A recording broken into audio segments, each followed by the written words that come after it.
you through the buying process, answer all your questions, and can help with any repairs you need along the way. Golf Plus is your custom fitting, club repair, and golf retail shop. Golf Plus staff is non-commissioned and will work with you to find the best product for your game, just like they've been doing since 1988. Golf Plus in Panama City Beach. Fitting, repair, retail. That's Golf Plus. Saturday, September 27th, come to the grand opening land sale at the ranches at Creekside Preserve and get your gorgeous 20 to 50 acre estate in desirable Baldwin County on sale from only $139.9. That's right. Get 20 to 50 acres in Baldwin County from just $139.9 with excellent financing available. Ranches at Creekside Preserve features private large acreage tracts with beautiful woodlands, rolling meadows, and a peaceful creek, all surrounded by pristine natural beauty and abundant wildlife. It's your opportunity to live in Baldwin County, Alabama, one of the fastest growing coastal counties in the U.S. due to low taxes and a low cost of living. Don't miss out. Come to the grand opening land sale at the ranches at Creekside Preserve and get your gorgeous 20 to 50 acre estate in desirable Baldwin County on sale from only $139.9. Call 877-888-1415 or go to creeksidepreserveal.com. That's creeksidepreserveal.com. Overheard at the Hard Rock Bet Party. No, you see, you get $150 in bonus bets after your first $5 bet hits. Did somebody say hit? Whoa, Ray Lewis? We were just saying if your bet hits. Huh? You know I love a good form tackle. We know, Ray. We know. Hard Rock Bet Sportsbook. Roll with us. New players bet $5, get $150 in bonus bets if you win. Payable in bonus bets, not a cash offer. Offered by the Seminole Tribe of Florida. Must be 21 and up and physically present in Florida to wager. Terms and conditions apply. Concerned about gambling? Please call 1-888-ADMIT-IT. For exciting college football, the best boiled seafood, and the most game day fun, it's Lone Star Boil House. Watch the games on their huge Jumbotron. Challenge your friends to beer pong, cornhole, and oversized Connect 4 in their new adult lounge. Lone Star Boil House is where the locals go for incredible wings, the best boiled seafood, and a new breakfast menu. Saturday and Sunday starting at 9. Crush the follow on Facebook to catch huge game day specials. Lone Star Boil House, 320 West 5th Street, downtown Panama City. If you spend any time at all in your yard, you're going to encounter fire ants. We know they can ruin a party. That's why we're this area's experts at fire ant elimination. As your certified top choice professional, we will rid your yard of these unwanted invaders. Brock Pest is so sure they'll get rid of fire ants that they offer a 1-year guarantee. Enjoy your yard fire ant free. We guarantee it. Give us a call for your free consultation. Brock Lawn and Pest Control, our family protecting yours since 1968. WPLQ Port St. Joe, WGSX Haven, powered by Panama City Toyota. ESPN Northwest Florida. And now, the Gulf Coast's newest sports talk host. Hey, there's the new guy. Paul Wilson. This is a problem for Alabama. Paul is your pipeline to the heart of the action. That is not winning football. Hot takes, big reactions, and your calls are incoming. Billy Napier's play calling sucks. He's a terrible head coach. The Sports Blitz. I'm blown away how bad Florida is. As a Seminole fan, I'm enjoying it. You better be able to run the football against Georgia or you're going to be finding yourself in a big hole. On 104.3 ESPN Northwest Florida.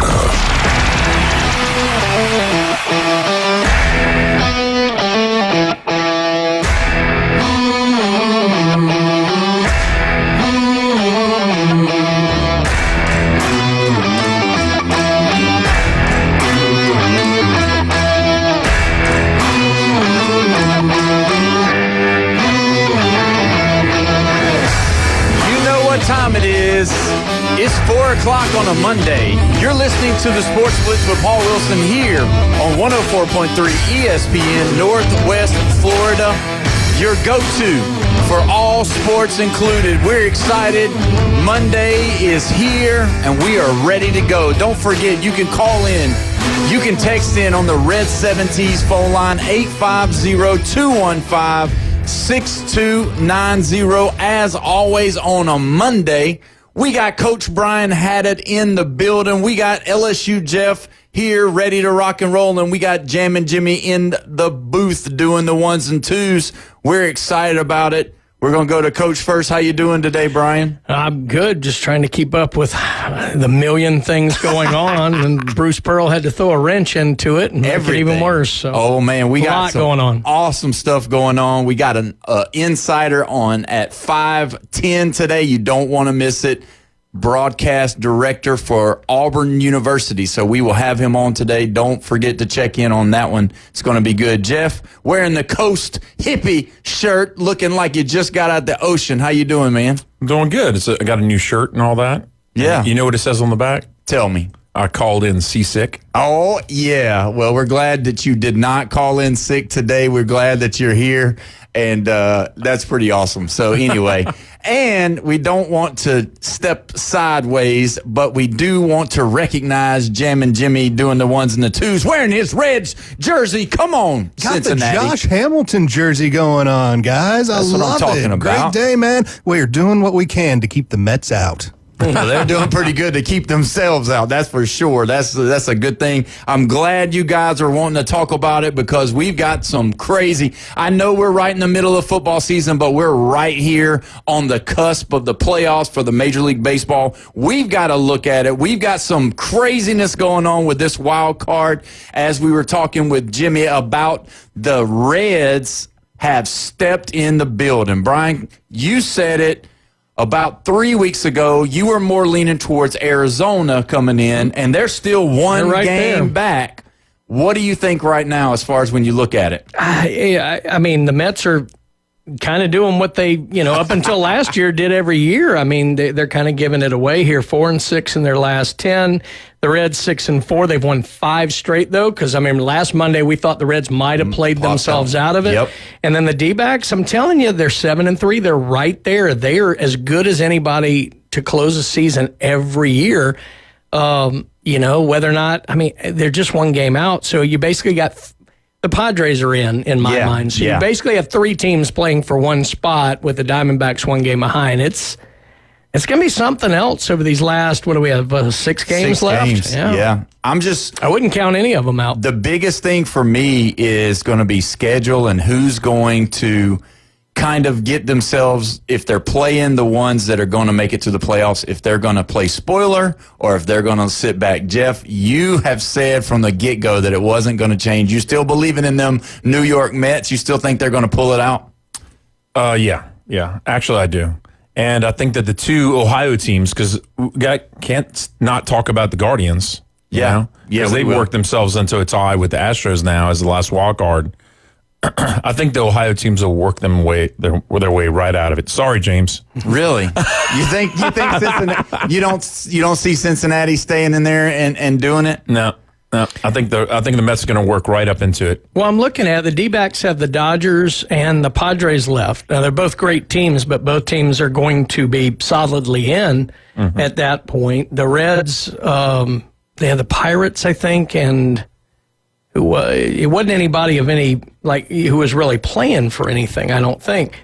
And then you have the Mets have the Cubs and then the Marlins. Right now, the Marlins still technically alive.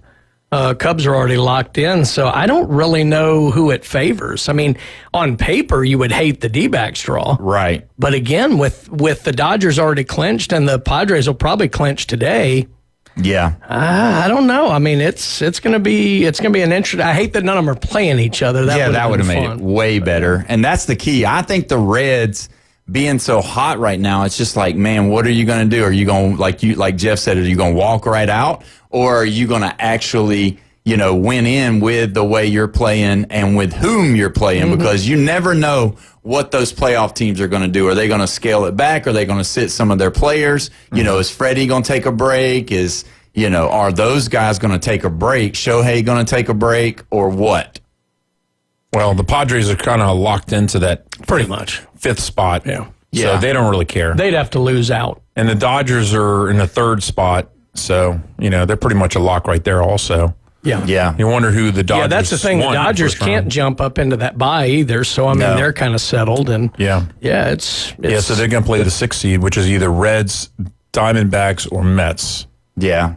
And who do you think they would rather play? Because right now you got Well, you know, it's the Mets. They want to play the Mets. Yeah. Sure. I mean, you want to play the team that's struggling down the stretch. Yeah. Either that or I don't know what their series is with the Diamondbacks this year. I don't know. That's a team I would not want to see late in the year. They are always good at the end of the year. Last year, they came up in a scenario short because the Braves and the Mets had the doubleheader at the end to where all the Braves and the Mets had to do was split, and both were going to make it, and that's what they did. Now, what's sad is Friday we talked about it. Diamondbacks are a 500 team. They're exactly a 500 team. Yeah. So they won 2 out of 3. So they're they won 3 out of the last 4. They're 500 right now. Yeah, they won 3 out of the last 4, so they're 2 games up over 500. And that's crazy to me when you think about it. And there's a lot of things like that going crazy. But you did mention it, and we're going to talk about that too, is the fact that the Houston Astros have allowed the Guardians, which the Guardians, they're super hot. Like, they're fired up hot. And that's the difference. The story is not the Astros. No. The story is the Tigers. Yes, that's true. The Tigers have lost 6 in a row. They're 1-9 in their last 10. They have a 1-game lead on the Guardians. It is actually feasible. The Tigers can actually miss the playoffs after having the best record in the majors for a while this year. The Guardians and the Tigers, that's the next 3 games for both of those teams. Yeah. So they're kind of having their own lives in their own hands. So they're playing each other? The Tigers, Tigers and Guardians are the next 3. And then the Tigers have the Rangers, who are just falling off the face of the earth. They fell last off. 3. Yeah, I mean, it's insane because the Tigers are at 85 wins, so are the Red Sox.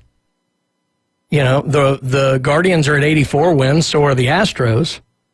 I mean, it's wide open. The Mariners are only sitting there at 87. The West isn't locked in yet.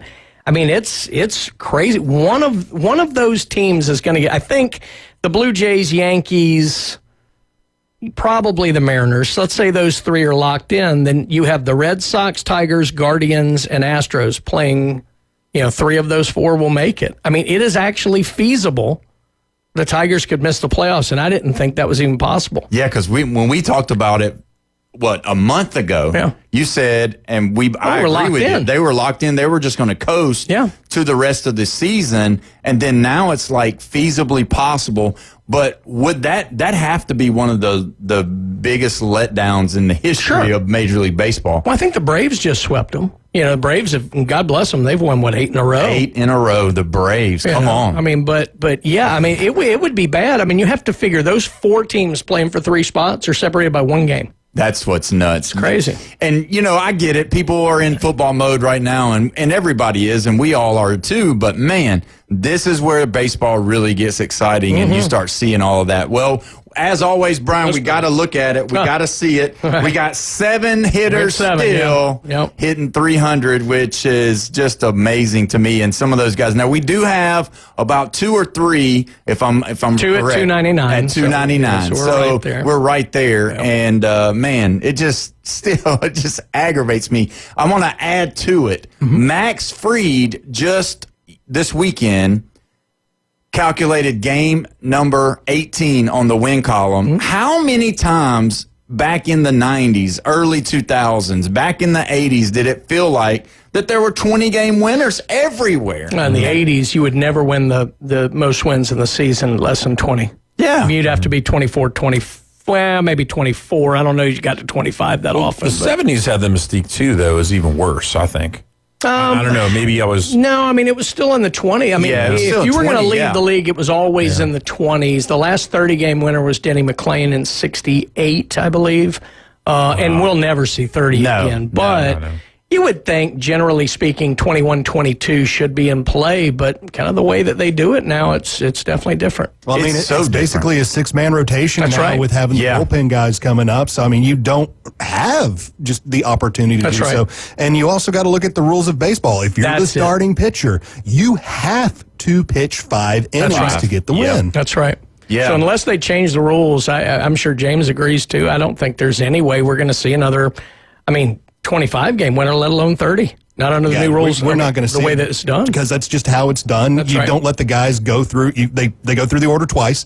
Even if they're rolling, man, you still have the manager coming out there talking to them like, okay, are you still okay? Are you okay? Yeah. I mean, look at the scoreboard. I'm rolling, bro. Let me hear. Yeah, and it has absolutely nothing to do with arm care, and it has absolutely nothing to do with pitches, because they're trying to act like it does, but it does not. It's just a difference of way they're playing baseball now. It's just like the whole game, even though it's the same game, it's changing in the way they manage and the way they evaluate talent. All of that stuff's different. It's metrics too. I mean, they've run numbers on, the number of times a batter sees a pitcher in a game. They're more likely to do X, Y, Z. So all these things get spit out by the algorithm, this, that, and the other. And as we've said, the nerds have taken over. But hey, seems to be working. So good for them. Well, if it extends pitchers' careers, I'm happy for him. I'm not sure we've seen the evidence that it has. Well, it's not going to extend careers because, I mean, if you look at it, your average length of a career in baseball is 3 or 4 years.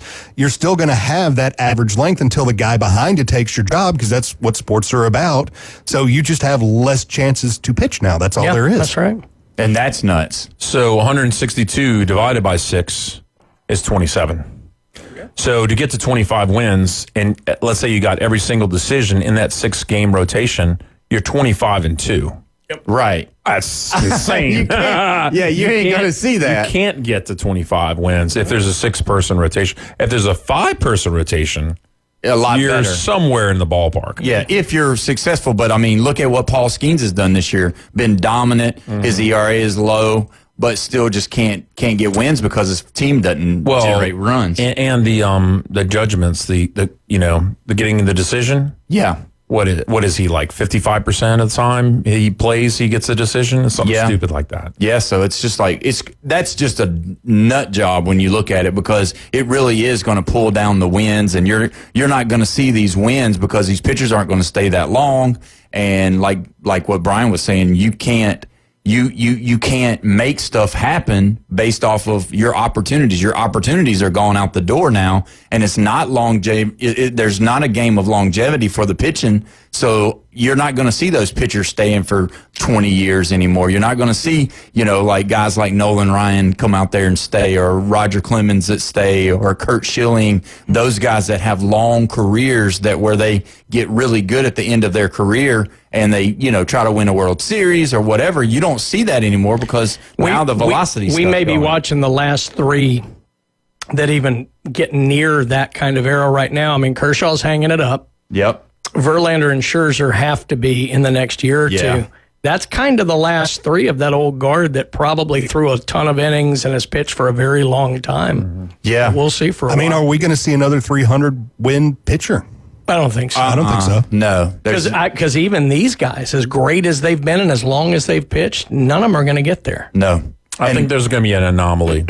Somebody's going to be breaking through on that. It'll take a rules change. Yeah, I think you'll have to at least, not the rule of the game itself, but at least scoring rules in the game would have to change. That's right. Yeah, they'll have to, because there's no possible way. Like you said, the numbers just don't number. Yeah. You know what I mean? Don't math. Math don't math on that one. But, when you look at it, that's how it is. That's where it is. Hey, guys, we've been talking about it.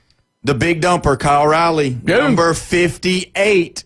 You guys both said that's probably going to be your leader. Looks like with 6 games. Do we still think he's going to get 60? I mean, I do. He's got 6 games left. So, I mean, if he gets 4 at bats, they still have to play. I mean, they're not locked in yet. So yeah, I mean, I would think so. And I mean, he's really picked it up over the last week. He had the 2-homer game about 5 days ago, and hit another one last night, or I can't remember. My days are all mixing together here. But. And if you look what the Mariners are doing now, they're not resting him on his days off. He's DHing. That's right. That's also going to help him as well. I think he gets. I'm not sure he hit 61 or 62 like I thought. I think 60's now the number. Yeah, because Judge was at 62, and everybody's saying, well, he's got to do this and he's got to do this, and the math's got to work. He's going to have a multi-home run day, and I mean, he did over the weekend. So I mean, there's a good chance What about Schwarber? Schwarber's at 53. Well, we've seen him throw a 4-bomb out there. So yeah. I don't think so. I mean, they can kind of coast at this point, too. So I don't know. I think he can get to maybe 55. That's the most I see out of him. Yeah, I don't think he's going to do it. And then you got Shohei at 53. I think he's going to do the same thing. I think he's going to kind of just, coast into it. Yeah, I think Judge will get 50. Suarez, he's got to get 3. I'm not so sure about that. So I think we're going to have 4 guys at 50 plus. Yeah. It's not bad. Which is good. I mean, obviously, everybody wanted to see the dumper hit over 60. I thought you were going to say Judge. Well, I mean, at first, before he got hurt, I mean, that was a big deal. I mean, I know he didn't miss a ton of games. He missed 7 or 9? I thought it was 9. Okay. But because it was supposed to be 7, and then they took him and added 2 more days. And then, so, and the other thing about it is that, these guys that are hitting home runs, you just wonder, when it will be to the place to where we won't see the numbers like we used to see too. We were talking about pitching numbers. I wonder if the hitting numbers are going to change like that as well because of longevity of careers. Because, I mean, we are getting to the older, you got the Stantons, you got those guys that, they're getting hurt all the time. They have to stay competitive. You saw whenever he's talking about Hamilton, I was thinking about Josh Hamilton and how his career kind of fell off at the end, and that's the kind of thing. I want to say it was John Kruk. I may be misattributing this quote, but the quote was always, he talked about these guys now, they're all muscular and they miss all these games. And the line was, fat don't cramp. And, I mean, there's something to be said for that. I'm going to attribute it to Kruk because it sounds like something Kruk would say. That's total Krukism. But, I mean, it's one of those things. I mean, the guys did play more, back in the day, and there is something to be said for all the, now, the muscles make them a better athlete, make them hit the ball. I mean, there's plenty of benefits to being muscular. But, those guys seem to play a lot more back in the day. Yeah, they do, and it seems like, the baby fat, that's what I always used to call it. The baby fat matters. And, these guys are all muscular, and the other night, I guess it was Giancarlo hit his 350th home run, I think it was, and the little boy that caught it, they met afterwards. He gave him a signed bat. He gave him the ball back. And I'm going to tell you, the dude... Look, he had just a white T-shirt on. I was going to call it something else that we probably shouldn't call it, but a white T-shirt on, and the dude looked like he could have played any superhero part for the Marvel comics. Wow. I mean, he looked like a man. I so hate. Well, I say this. I'm a well-documented Stanton hater. Yeah, because he represents everything I don't like about the modern players. He strikes out all the time. But he is genuinely a good locker room guy, a really good guy with fans, and he's usually good in the postseason, which drives me insane because I think he's a really good person, and he is everything I hate about modern baseball. So I'm a Stanton hater, even though he's on my Yankees. It just... I don't know. I need a new villain is what I need. Yeah. Paul, do you have anybody like that you think is a good person, but you hate him? Man, I don't know. Tom Brady? No, I like Brady. I think he's good. I used to I don't love Cam Newton. I think he's probably... I don't know if he's a good person, guys. I'm sorry. There's also the Auburn thing going on. Yeah, a little bit of this, a little bit of that. His mouth kind of runs a little bit. Yeah, he gets in fights at flag football games with little kids. Oh, my. Oh, yeah, that's right.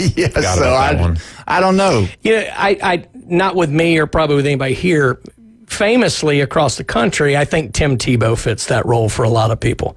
Yeah. I think everybody would agree he's a good person. There are a lot of people who can't stand Tim Tebow because it looks like everything is perfect for him. Yeah. Like, that's why people don't like him, but I don't know. And the thing about Tim Tebow is the whole Florida thing and bringing them back to relevance, winning as a freshman, him and Chris Leak doing the whole switch thing and then coming back and winning and being successful, and now he's on. And the things that he did with the Broncos, because that's the biggest hate that he gets is that he beat the Steelers with the Broncos, and they were like, well, he didn't do anything but throw one pass to Demaryius Thomas, and that was all he did, and and I don't think it has anything to do with his beliefs, but I think it has to do with all about football on the reason why because me and Jeff have talked about it, not being here very long. We didn't realize the hatred between Miami and Florida, Florida State and Florida. We didn't know it until the show, and it's just like, oh my gosh, it's huge. I was clued into the Miami-Florida State thing because the 90s, I really watched college football a lot. That was huge. And that was probably the peak of it right there, was the 90s. It was the big national game. Because they were always ranked in the top 3 together. It was the big national game. It was the game everybody who didn't have a rooting interest in watched. Yeah. And it always came down the wire. Wide left, wide right, wide right, wide left. Mid to late 90s, Florida, Tennessee kind of fit that bill. Like you didn't have to be involved. Oklahoma ducked in for a second. That's right. And then Miami took over for 2 years, but lost one of them. So check this out. Just by saying that, just by you saying that, a Knowles fan, Neil Rivers, comes on the Facebook page and writes Tim Tebow immediately. Yeah. And you're so right. No, I think it's well documented with Tebow, and it's one of those things. It's like, I hate him because I can't find anything I don't like about him. Like it's one of those. It's like this guy's got everything perfect, and I can't stand him for it. Yeah, he feeds the homeless. He does all this stuff over. It's like, oh come on, do something wrong. Yeah, like steal something or get a parking ticket, Tim Tebow. You know, I never understood is how people hate certain announcers. I have friends that just really hate. Oh my God, certain announcers. Okay, Gary Danielson. Yeah, that's one. I'm like, I don't get it. I'm like, why? And Bill, he's so biased and everything. Now, I felt that way about Kirk Herbstreit back in the days. Yeah. And I felt like, then when the SEC dominated, I felt like he chilled out a little bit because he realized there's no fight in the SEC. Right. Like for 17 years practically, right? But he was don't forget, his boys went to Clemson. He was a big Clemson homer during all this time. I didn't get the Danielson thing. I mean, I didn't think he was that great of a color analyst, but you know, somebody pointed it out one time. It was like when you have hundreds of, let's say, Georgia fans claiming you're biased against Georgia, and in the same game, hundreds of Alabama fans claiming you're biased against Alabama, you're probably doing it right. But it's when make it all enemies. It's when but if both sides think you're biased, you're probably right on. Oh wow! Hey, that same fan, real quick, I just think it's so funny. He just said he's a great human being talking about Tim Tebow. He said, but I just cannot stand his face. Exactly, he can't stand him. You know what person I hate, and I wish he didn't have his job as an announcer? Who's that? I hate him as a player, Richard Sherman. Yeah, I remember you said that. Yeah. I just can't stand that guy. Yeah.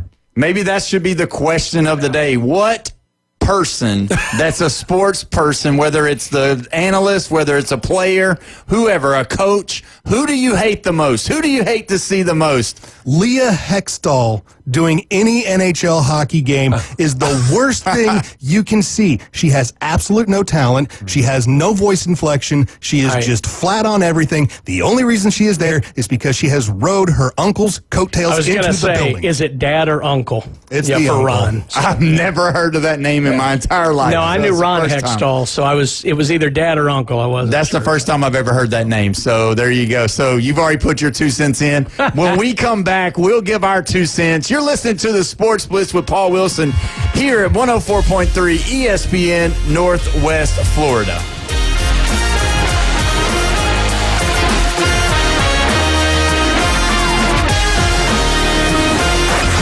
Call in now. This is Touchstone Service. The Red 70s studio line is open. Demonstrate how to make a call with your dial telephone. 850-215-6290. Mother in the Panhandle never stops. Turn to 104.3 ESPN Northwest Florida. This is Joanna with your latest forecast. Up to the minute weather reports all day long. A chance of thunderstorms and moderate rain. In-depth storm coverage. Winter Storm Enzo. And breaking weather as it happens. Hurricane Helene. ESPN Northwest Florida. We do have a tropical storm warning.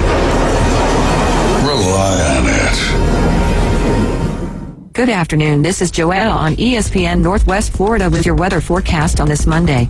Sunny the remainder of the day with a gentle breeze out of the south-southwest at 9 miles per hour and temps near 88. Tonight we will have clear skies and a wind speed of 2 miles per hour and be warm at 74. Sunny tomorrow and a high 89 with a light breeze. Sunshine Wednesday with a temp of 88. This forecast is sponsored by Mid-South Lumber, the best little lumber yard in Panama City. Thank you for tuning into ESPN Northwest Florida. Rely on it.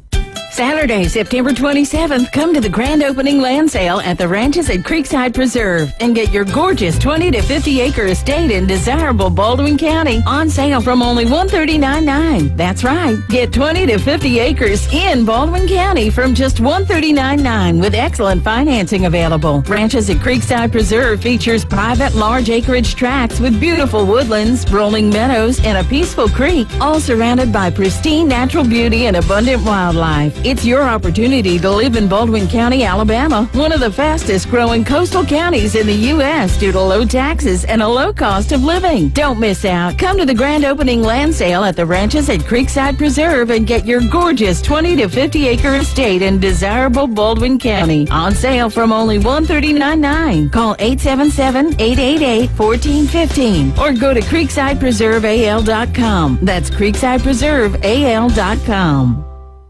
The Kings of the Swamp. Ball's loose at the 38. Gators got it. Wow. Join Sean Kelly and the rest of the broadcast team as they bring you Gator football all season long. Quick race down the near sideline. 20, 15, 10, the 5. Touchdown, Gators. On your home for Florida football. The Gator Sports Network from Learfield.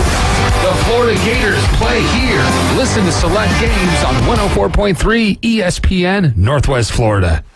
You found us inside the CBC Construction Studios. And now the Gulf Coast's newest sports talk host, Paul Wilson. Fresh new start. Locally sourced, farm to radio. The Sports Blitz. We're starting fresh. 104.3 ESPN Northwest Florida.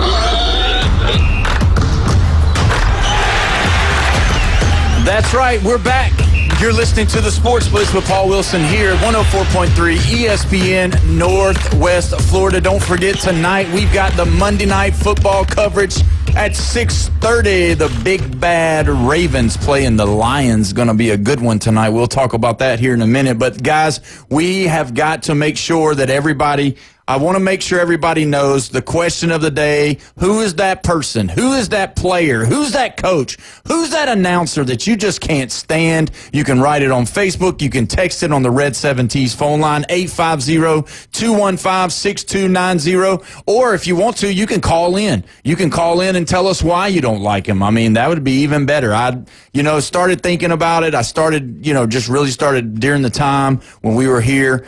Man, I just did not like Magic Johnson growing up. He just did not. I mean, I get the whole Showtime. Yes, he changed the Lakers. He made everything good. It wasn't that I was just this big Larry Bird fan because they just came in. It was just, I don't know. It was just something about Magic that I didn't like. Maybe that they called him Magic. They didn't call him Magic first. They would always say Irvin Magic Johnson when I first started. But, man, and then the no-look passes and the cockiness and the attitude that they had, it just kind of rubbed me the wrong way. I don't know. I just did not like Magic. Jeff, do you like Magic?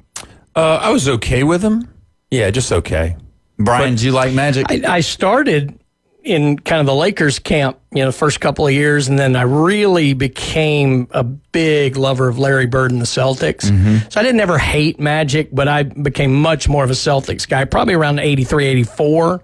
And then through that run, they beat them in 84, and then the Lakers got the better of them in, 85 and 87, because they didn't play. Celtics beat the Rockets in 86. So did you like Worthy, AC Green, or Kareem Abdul-Jabbar? Kareem just seemed old to me by then. I love Worthy because I was a North Carolina fan. My grandparents lived up there, and so Worthy and Jordan were on that team in 82. I liked Worthy. AC Green I didn't care about. Sam Perkins later was with them after he had played with Vlade the Mavericks. Divac. Kurt Rambis. Yeah, well, Rambis was just... Rambis looked so out of place. I mean, he just didn't look like a basketball He looked player. like he was a plumber or like an electrician or But something. no, Michael Cooper, he was a great player. Byron Scott. Yeah, I mean, those are great players. That's throwback. I mean, you had some good players. Well, and then you had Michael Thompson. He came on. He started playing with him, which is Klay Thompson's dad, which that's crazy when you think about that. Yeah. But that, when you said that, I remember the night that the Celtics played the Rockets and Larry Bird and Ralph Sampson and those guys got in a big fight, and they both got it kicked out of the game and all that. And I won't tell you what I was doing of why I got to watch it, because that was during baseball season when I was playing baseball, and there was a reason why I couldn't watch. There was a reason why I was able to watch the game in the concession stand while my team was playing on the field. Sounds like an injection. Oh man, 10 years old. Anyway, don't want to say anything else about that. Right. What about you? Your mom and dad remembers probably. Oh yeah, they do. And my butt remembers too. You know, I've been to a lot of Little League games, but the irony is I've never seen anybody get ejected except for my father-in-law.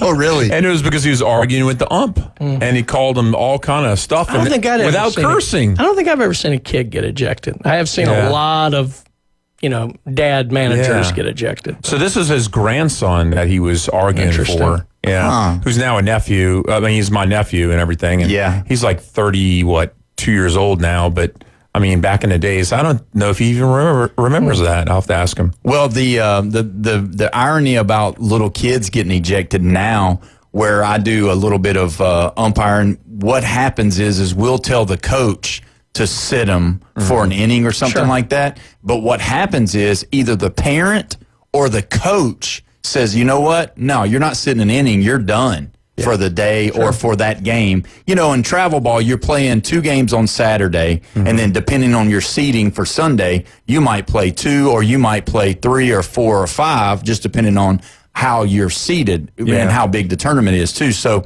they don't really eject them too much in the younger kids. Now, I have seen high school kids, run over the catcher, that kind of stuff on purpose, and then get ejected, that kind of thing. So, James, did you like Magic Johnson? He was towards the end of his career when I started watching the NBA in the early 90s, but I was more of a Bird guy anyway. So, nothing against him as a player. Didn't really, know of his game style or anything. But in terms of after he retired from basketball, he's been a pretty good ambassador for it. Oh, yeah. Yeah, no, he's definitely done a lot of things. He's pretty rich, too. Most people don't talk about his polarization back then because they too busy looking at the polarization now of Charles Barkley. Because back in the days when he had the Rite Aid ad, and then he said that what is it? He said that I am not a role model. He says, I'm not a role model. Yeah, that was polarizing right there. Yeah. I mean, because there was no social media. All you got was the interviews or the newspaper, and that was it, because they didn't usually have them. It's funny, all the stuff he says now is way more polarizing than that. And he got more flack for that back then. Well, he's funny. We're going to dive into this game called the NFL. And guys, can I tell you something? I was right. Danny Dimes, Indiana Jones, he is the man. Come on, the Colts. All right, stop.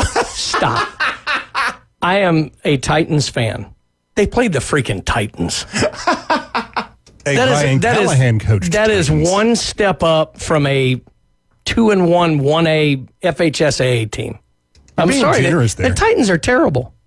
All I know is Danny Dimes is efficient. He's leading the offense. They're scoring. Jonathan Taylor is running the football. They're playing good defense. The Indianapolis Colts are 3-0. And I'm just going to tell you, Dolphins, the last time Broncos, the last time that they started 3-0 was when Peyton Manning led the Indianapolis Colts to win the Super Bowl. Now, am I saying Indiana Jones is going to go to the Super Bowl this year? That's incorrect. That's incorrect.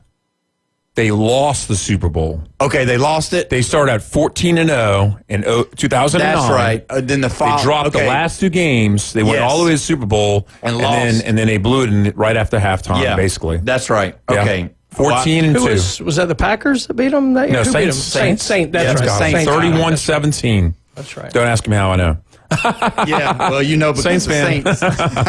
Look, nothing against him. He's doing what he's supposed to do, and you can only play the teams that are in front of you. But Dolphins, Broncos, Titans, come on. Okay, but no. Come on. Let's argue about something real quick.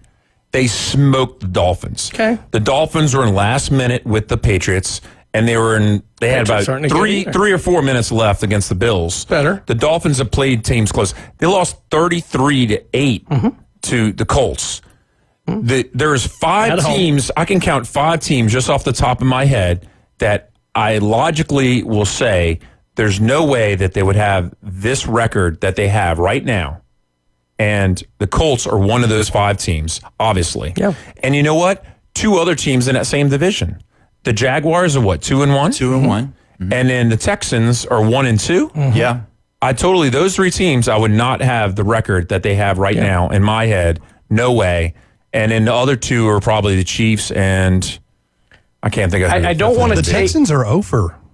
Texans got no wins. No, that's right. They do have no wins. Yeah, they're over 3. That's even worse. I really thought this was going to be their breakout year. It is. It's just the wrong way. Yeah. But here's the thing, and I'm not taking away from the Colts because, like I said, they're doing what they need to do. Mm-hmm. I'm just saying I don't think there's a team in the NFL that's had an easier first 3 games. I just don't think so. So they're the worst 3-0 team because there's only 6 I think that's right. Yeah, that makes sense. Certainly are, but good for them because, look, 3-0 is 3-0 in the NFL. You're right. So win is a win. Yeah, but the biggest thing about Daniel Jones is that everybody and their mom, I mean, you got to think about where he came from last year as playing safety for the scout team on the team at the end of the year. I mean, they literally just basically threw him away. Now he's no interceptions in those first 3 games. Now, they're still, and I get what you're saying as far as the easy, but they're still playing against NFL caliber. Yeah, they are. And I will say this, and I said this, I think, a couple of weeks ago. What I love is the fact that he got a chance. Yes. Because we throw these guys away way too fast if they don't plan out. You know, I mean, look, I'm not saying Mitchell Trubisky was going to be great or Kenny Pickett was going to be great, but we gave those guys a season and tossed them. Yeah. So I like the fact that guys work their way back and get another chance. I do like that because every now and then, they're going to do it. Look, if they get their second chance and they still stink, okay, I got it. But I like the fact that a guy gets a second chance and makes good because I think we throw away 21-year-old guys who play a half a season when it's their first season in the NFL, and they go, they're trash, and they can't ever play again. I love that Mac Jones is getting a shot out here. I hate that it's through injury, but I think that's good that these guys get another opportunity. Then if they can't stand up on their own 2 feet, great. But I always hate how quickly we throw away these guys when the adjustment from college to the NFL is so severe. Yeah. So the Ravens and the Raiders have always been thought of as like a retirement facility. But the Colts quarterback, they keep on giving people second chances. And it's not that I was shocked that Matt Ryan failed. I was just surprised that he failed to do it there. They've had numerous quarterbacks go to the Colts and not do anything. And, props to Indiana Jones, say it. Indiana Jones, Daniel Jones from Duke University. And we know this. Look, sometimes it's the system with the coordinator / head coach, whoever it's going to be, and the quarterback. I mean, Brett Favre wouldn't have been Brett Favre if he stayed with the Falcons. Yeah, you're right. He gets to the Packers, got in the perfect situation with a perfect coach for him. Chef Russ doesn't look good with Dable right now. Yeah. He really doesn't. That's right. Chef Russ is, yes, he's getting older.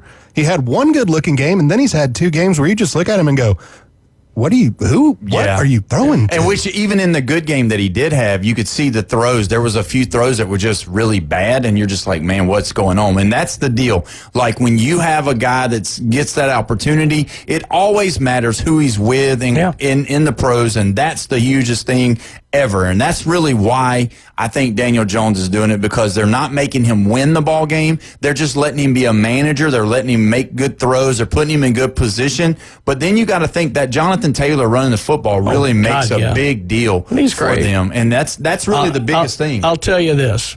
What every NFL team in the league right now better be practicing right now as we speak, other than the guys playing tonight, how to block for a field goal.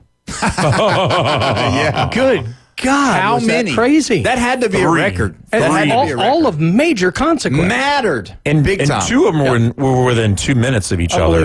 And then the other one happened, like 20 minutes later? Yeah. It was crazy. And I mean, if you look at the one guy from Georgia that blocked it, Jordan Davis for the Eagles. Oh, yeah. Number 90. Yeah, he picked it up and ran it.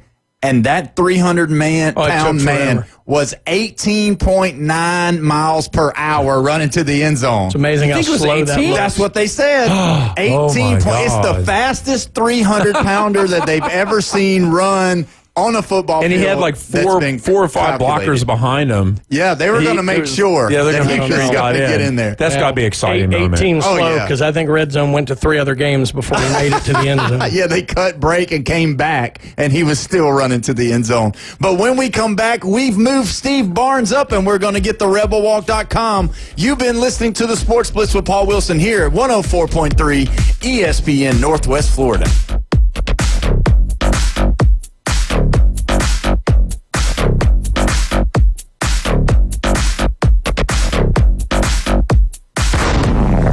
Get in the game. Call or text us now on the Red 7T studio line.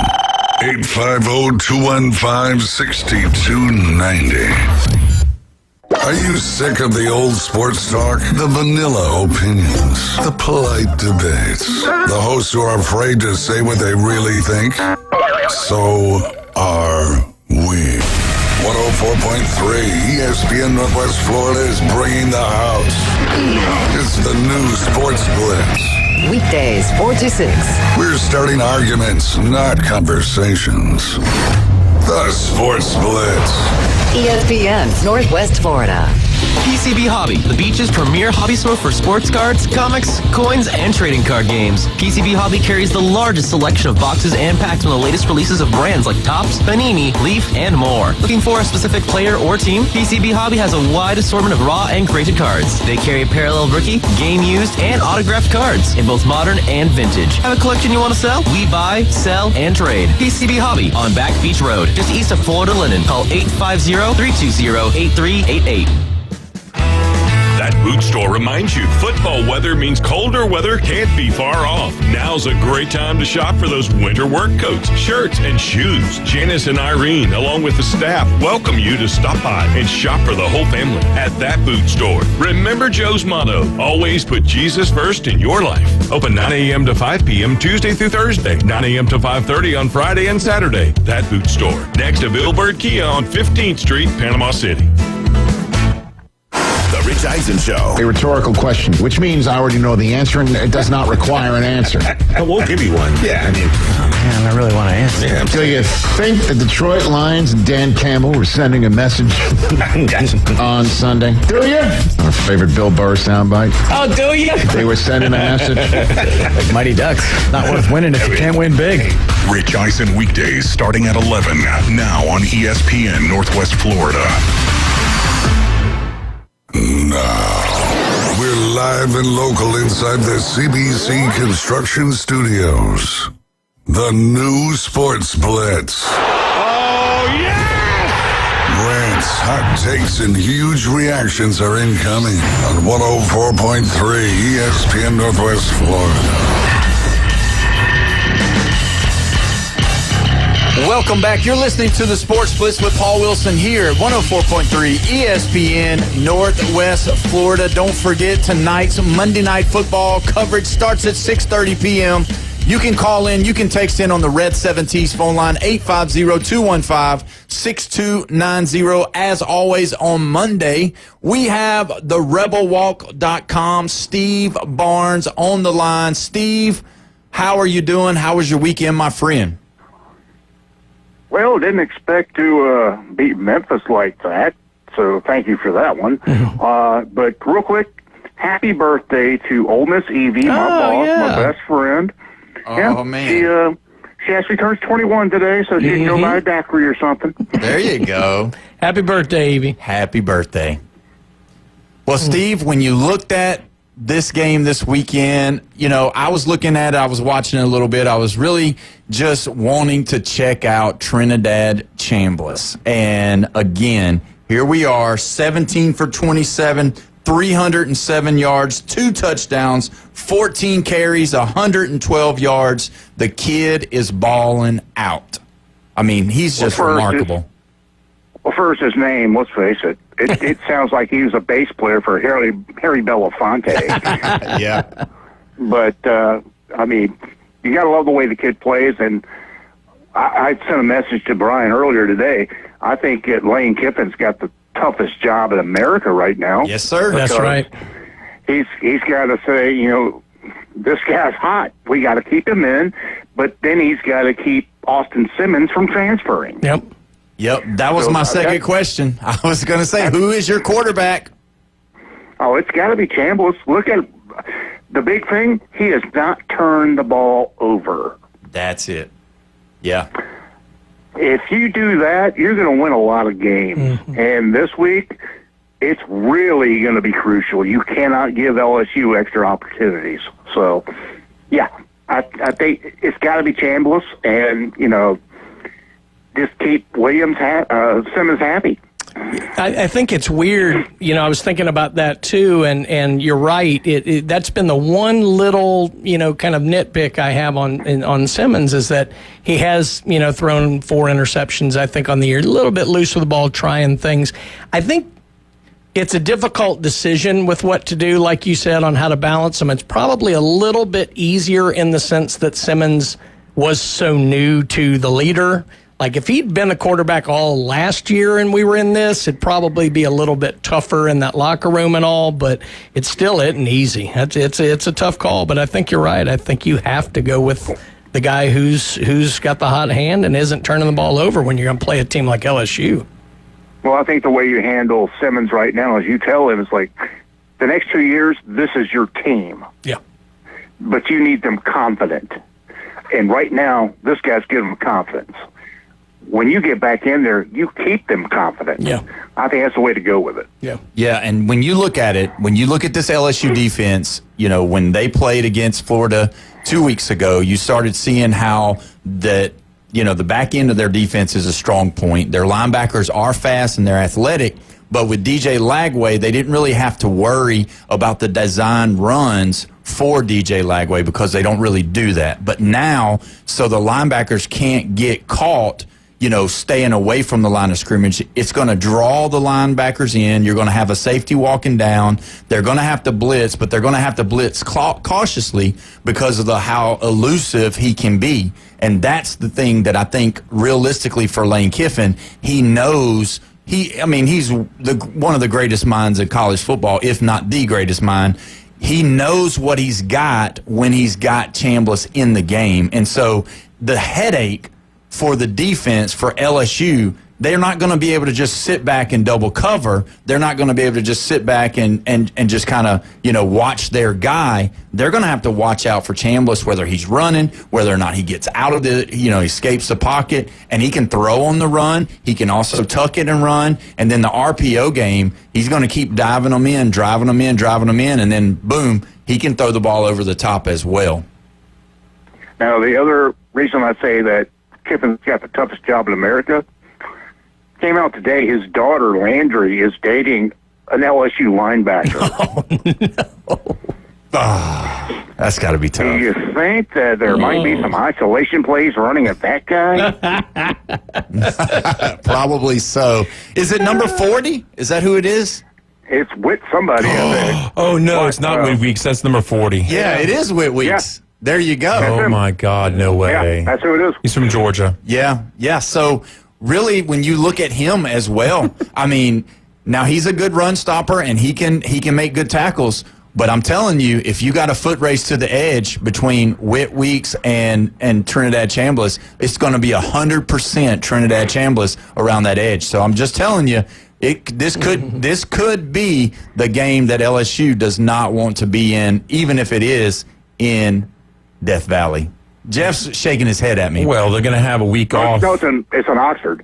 It is. That's right. I'm sorry. Yeah, you're right. It's in Oxford. Ole Miss will have a week off after they lose to LSU to prepare for Washington State, and then Georgia, who wants revenge on them. So, they'll get one win before Georgia. Steve, what do you think about this knucklehead saying that? Well, I don't think Jeff's a knucklehead. Not at all. He's been to the Grove. Knuckleheads don't go there. They would go to Domino's Pizza and, sit out in the car or something. But, Jeff's not a knucklehead. Yeah, even I've been to the Grove. He's wrong about this one. I went and ate at the Velvet Ditch. Yeah. That's a new, that's a new, used to be Abner's Chicken when I went there 3 years ago when my daughter first got to Ole Miss and all that. Anyway, what year is she in? What's that? Your daughter. What year is your daughter in? She is actually starting her 4th year. She's in pharmacy school now. She did her 3 years of the undergrad before the pharmacy school, and she loves it up there. And you know what? The crazy part is my other daughter, I only have 2 daughters. She's up there for the LSU game this weekend, and she has friends that go to Ole Miss, and so they're both going to be at the game. So, Steve, here's what I love about that. Well, real quick, I mentioned Ole Miss Evie's birthday. Her daughter is a graduate of the Ole Miss Pharmacy School, as is her son-in-law. 23rd in the nation, Ole Miss. This is how times are different. So Jeff just says it's her 4th year, but she's in pharmacy school. You know what I called it when I was in my 4th year at Mississippi State? Sophomore? My sophomore year. Yeah. Oh, man, that's funny. Hey, let me ask you a question. Harrison Wallace, is he okay, the wide receiver? Kiffin didn't say anything about him today. I think he's healthy-ish. Let's put it that way. Okay. Because he only got 1 catch for 4 yards, and he was destroying everybody before that. Well, I think they also keyed on him. Oh. And let's face it, I mean, the tight ends were just killing it because they were open over the middle. Mm-hmm. But I think Wallace is a little nicked up already. So, just let him come along at his own pace. Stephen, all the times I've known you and talked with you, I love, the back and forth we do with State Ole Miss, and we talk SEC, and we're going to get back to that. But I wanted to pick your brain on this because I love talking to you about this because you know this as well as anybody. I do. We started the year, had the big South Florida run through Boise State and through Florida, and then they kind of ran into Miami. And then we thought Tulane was really going to put up a big fight here, and Ole Miss kind of checked them. So what group of 5 team is out there now we should be watching, maybe that's kind of sneaky good we don't see? I think the American is kind of like the SEC, where they're just going to eat each other up and hurt each other and knock each other out. Look out for San Diego State. They beat Cal last week 34-0. Yeah, jeez. Now they did lose a game to Washington State, but the rest of the way, if they can beat Northern Illinois, they do have to play Boise, but that's really it. If they can win those 2, the rest of them are like Colorado State, New Mexico, Fresno State, Nevada, Wyoming, Hawaii, San Jose. They could sneak in. I mean, with just 1 loss, they could sneak in there, especially if everybody in the American has 2 losses. Yeah, that's true. I want to shift with you real quick because we don't have about 5 more minutes left, but they come out, it was leaked today, the schedules for next year for the SEC. Now, Ole Miss got LSU, Mississippi State, and Oklahoma. How do you feel about that? How do you feel about those 3? Wondering why Oklahoma got in there. I'll tell you why. It's a leftover, because LSU's been getting leftovers for 30 years. And it's finally someone else's turn. Wow, that's cold. It's true. Yeah, I get it, though. We were kind of talking about that on the morning show. It was kind of, you hoped that you would get your absolute no-brainer rival. Well, that's State. You hope that you got your also long-term traditional rival, in this case LSU. I was worried they weren't going to get that one. And then you're going to have the way to balance it. The third one was going to be the balance game, and I guess that's what it is. And that's why Auburn got Vanderbilt. Yeah, which is crazy. Well, I think the one that made the most sense was probably Georgia. They get Auburn, Florida, and South Carolina. They border every one of those. So that one sort of makes sense. I think the easiest, Tennessee. I have Tennessee fans in this household, so I have to, kind of bend to them. But they get Alabama, which, let's face it, they are not on the way up. Vanderbilt, they're not going to sustain what Clark Lee's doing. That's right. Then Kentucky. And also Florida. They get Georgia, South Carolina, Kentucky. I think the hardest one, Texas A&M really got it hard with Texas, Arkansas, and Missouri. Kentucky got hit really bad. Yeah, see, I think Auburn got hit really bad because you got Alabama, and they got the Vanderbilt, but they got Alabama and Georgia. Yeah, but for what Auburn fans thought they might get, they thought it was going to be Alabama, Georgia, Florida. Or Alabama, Georgia. LSU. Right. Yeah, that one. Yeah. I would say the third team, though, for Ole Miss, though, after LSU and Mississippi State, I was thinking more of a Vanderbilt or Arkansas. I was thinking Arkansas. I would think Arkansas. Yeah. The problem with Arkansas is now having Texas in there, having Missouri in there, having A&M in there. You've got some of those old Southwest Conference things that make so much sense. And LSU Arkansas was such a big rivalry for so long. It was always that Friday of Thanksgiving week game that I loved watching. But it's tough. The old Southwest one that did pop up on this is Texas Arkansas, because I wasn't sure that Arkansas was going to get the Longhorns, because you knew they were getting Missouri. That's right. And then you were probably thinking they got LSU. Yeah. And actually, the one that I thought, if you were just looking from Arkansas point of view, you would have thought maybe we would have got Oklahoma, but they got the Longhorns. Yeah, instead. Yeah, that's what's crazy. So, Steve, you believe that, I mean, listening to all of us and then thinking on your own, I mean, you think they got it right, though? I mean, do you think it's pretty fair across the board? Well, you're assuming I listen to y'all. Come on. Well, in this little 10-second bit we just had. Yeah, okay. I think they got it as right as it could be for the first draft. So I could see them adjust it in 2 years or 3 years, or however long it's supposed to be. I can see them adjust it, but for a first draft, it's not bad. Yeah, that's what I was thinking. Now, Steve, we got 1 minute left. What do you give me your prediction for this Ole Miss LSU game? I usually do not predict because, I used to have a friend in Destin, and we did the bowl game predictions, and he says, oh, yeah, here they are. You have to pick them, and we'll find out what kind of sports writer you are. That's right. Well, how I predict the game doesn't show how well I can write. That's right. But the way my boss at Troy used to put it, Tom Enzi, if your stock broker could accurately predict the ups and downs of stocks, he wouldn't be a stockbroker. That's true. So I usually don't predict, but all right, Jeff, do you have padding below your chair? I kind of like LSU in this one. Oh man! If I said 1917, would you say that's low? Yes. Oh wow! Yeah, I think it's going to be a shootout. Oh no, I think so. I think it's going to be. I think it's 24-21. Yeah. I think it's going to be. I think it's going to be in the 30s. I think it's going to be. What? Yeah, I think so. I bet on you. I don't. Well, I do. I think it's going to be a high score because I think LSU is going to have to keep up with this offense. I think it's going to be one of those type of deals because it's going to be, I think, the Trinidad Chambliss coming out show against the LSU defense, and they're about to be put on notice, and we'll see what happens. But, Steve, thank you so much. Well, I tell you what's going to happen at the very end.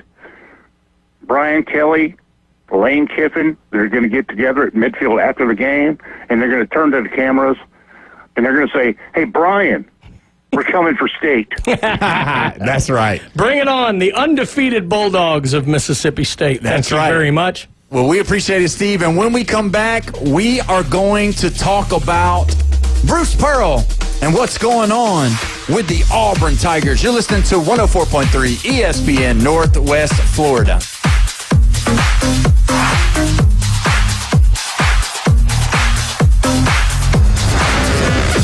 The Red 70s studio line is now open.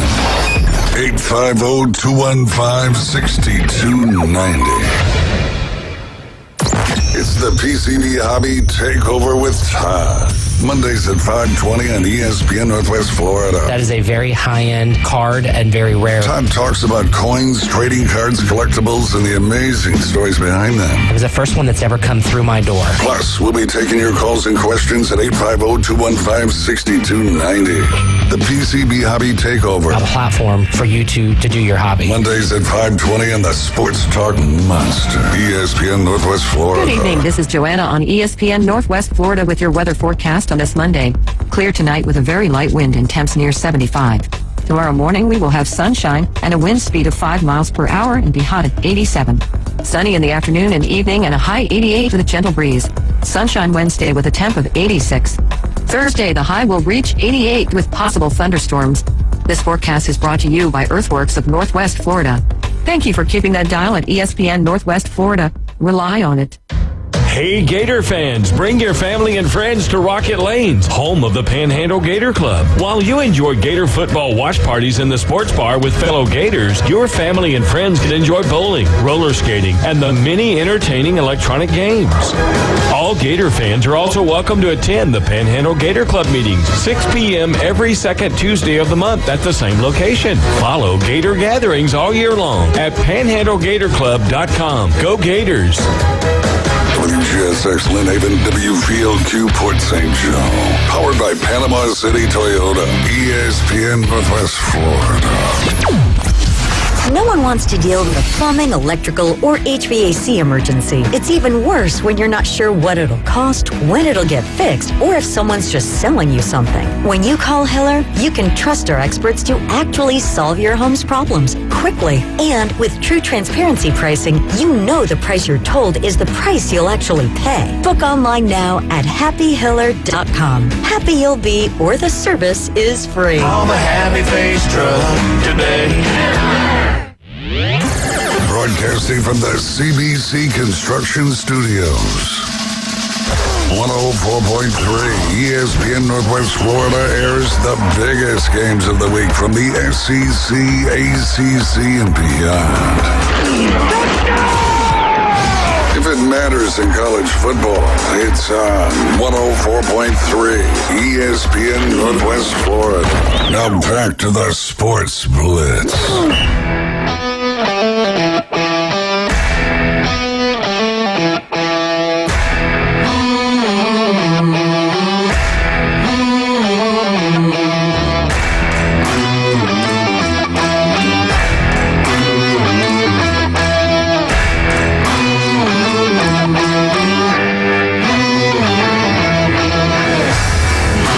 Time it is. You hear the sound. You made it through a Monday. It's 5 o'clock here at your spot for all sports. The Sports Blitz with Paul Wilson here at 104.3 ESPN Northwest Florida. We're so glad that you made it through the day. Those Mondays can be tough, but we're glad that you're here with us. Don't forget tonight, we've got the Monday Night Football coverage at 6:30 here. You can listen live, so it'll be awesome. Also, don't forget, you can call in, you can text in on the Red 7T's phone line, 850-215-6290. We've been talking a lot about sports. We've been talking from college to NFL to even baseball. We're going to be talking about something else, but I want to make sure if you want to, you can comment, you can call in, you can text in. Who's that coach? Who's that announcer? Who's that player growing up that you just could not stand? And I mean, we've talked about basketball. We've talked about, announcers. And Jeff, you asked me earlier, who was it? And I'm still trying to really grab that guy that I just don't like. It's more the teams that I don't like than it is the players. But I mean, I didn't like Pat Dye as a coach. Oh. I didn't like him. I just didn't. I just thought he was, I don't know. And it was because of the Alabama-Auburn. And I don't like Gus Malzahn. We already know that. I don't like Danny Cannell. We know that. So those are some of the people that really irk me and get to me. And that's one of those. That's the three people right now that I can think of that I just can't stand. Danny Cannell doesn't like Danny Cannell. I mean, who are we kidding? What did you think of, Brian? What'd you think of Jerry Glanville? I loved him. I swear, he was the coolest guy in the world, man. He was Elvis. Yeah.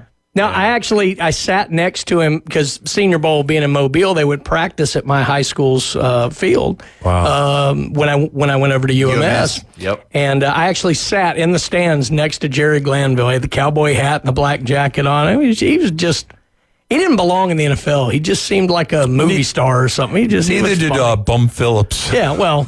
Yeah. Both of those guys were great. I liked Glanville. I don't know about him as a coach, but I thought he was a great character. Well, the Atlanta Falcons at the time when he was the coach, they were dirty. They were taking dirty hits at the Saints and everything, and there's a lot of Saints fans still hate the Falcons. Yeah.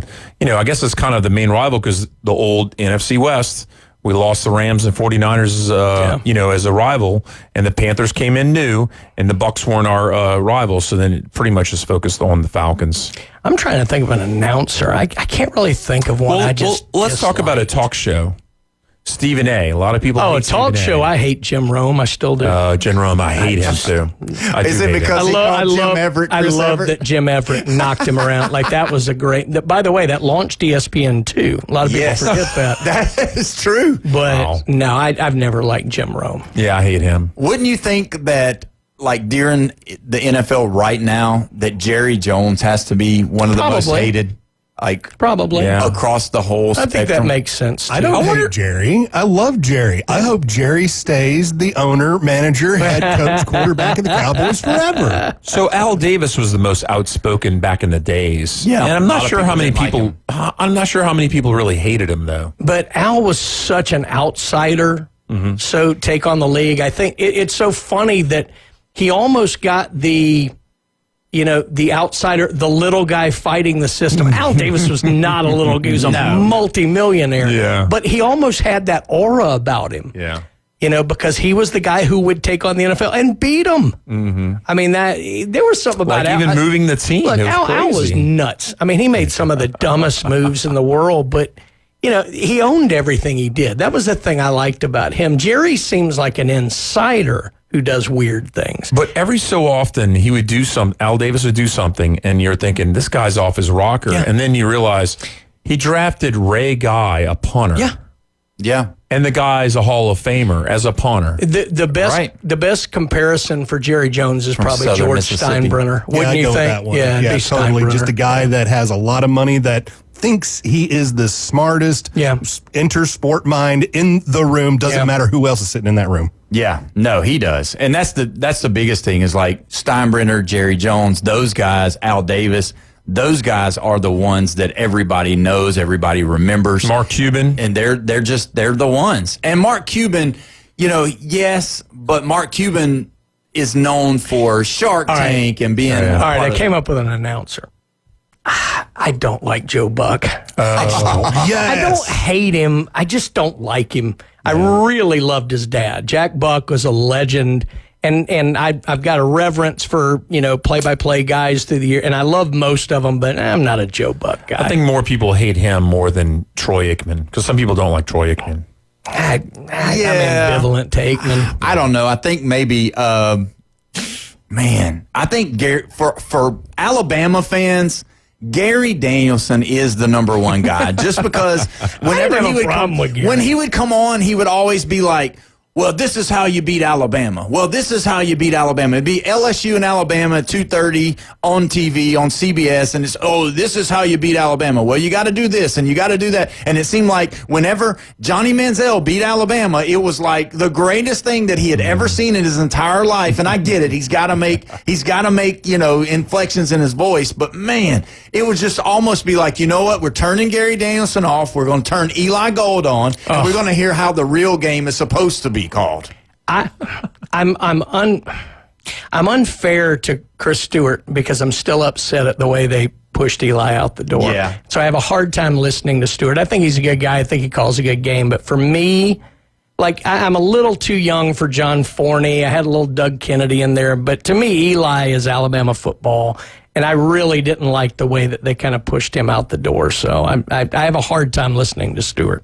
Well, let me say this. My brother has texted me, and he said, if you want to tell me, now you got to understand, this is going to make sense to you. All right. He graduated from St. Paul's High School. No, for God's sakes, I don't like him already. He says, you know what? That stinking UMS right coach, Terry, finish the name.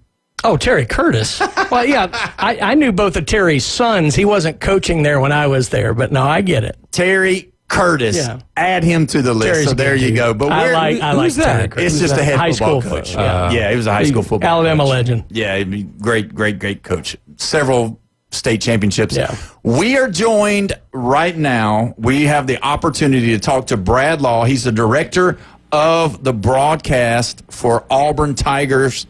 All of it. Football, baseball, basketball, all of it. Brad, thank you so much for coming on with us. How are you doing today, my friend?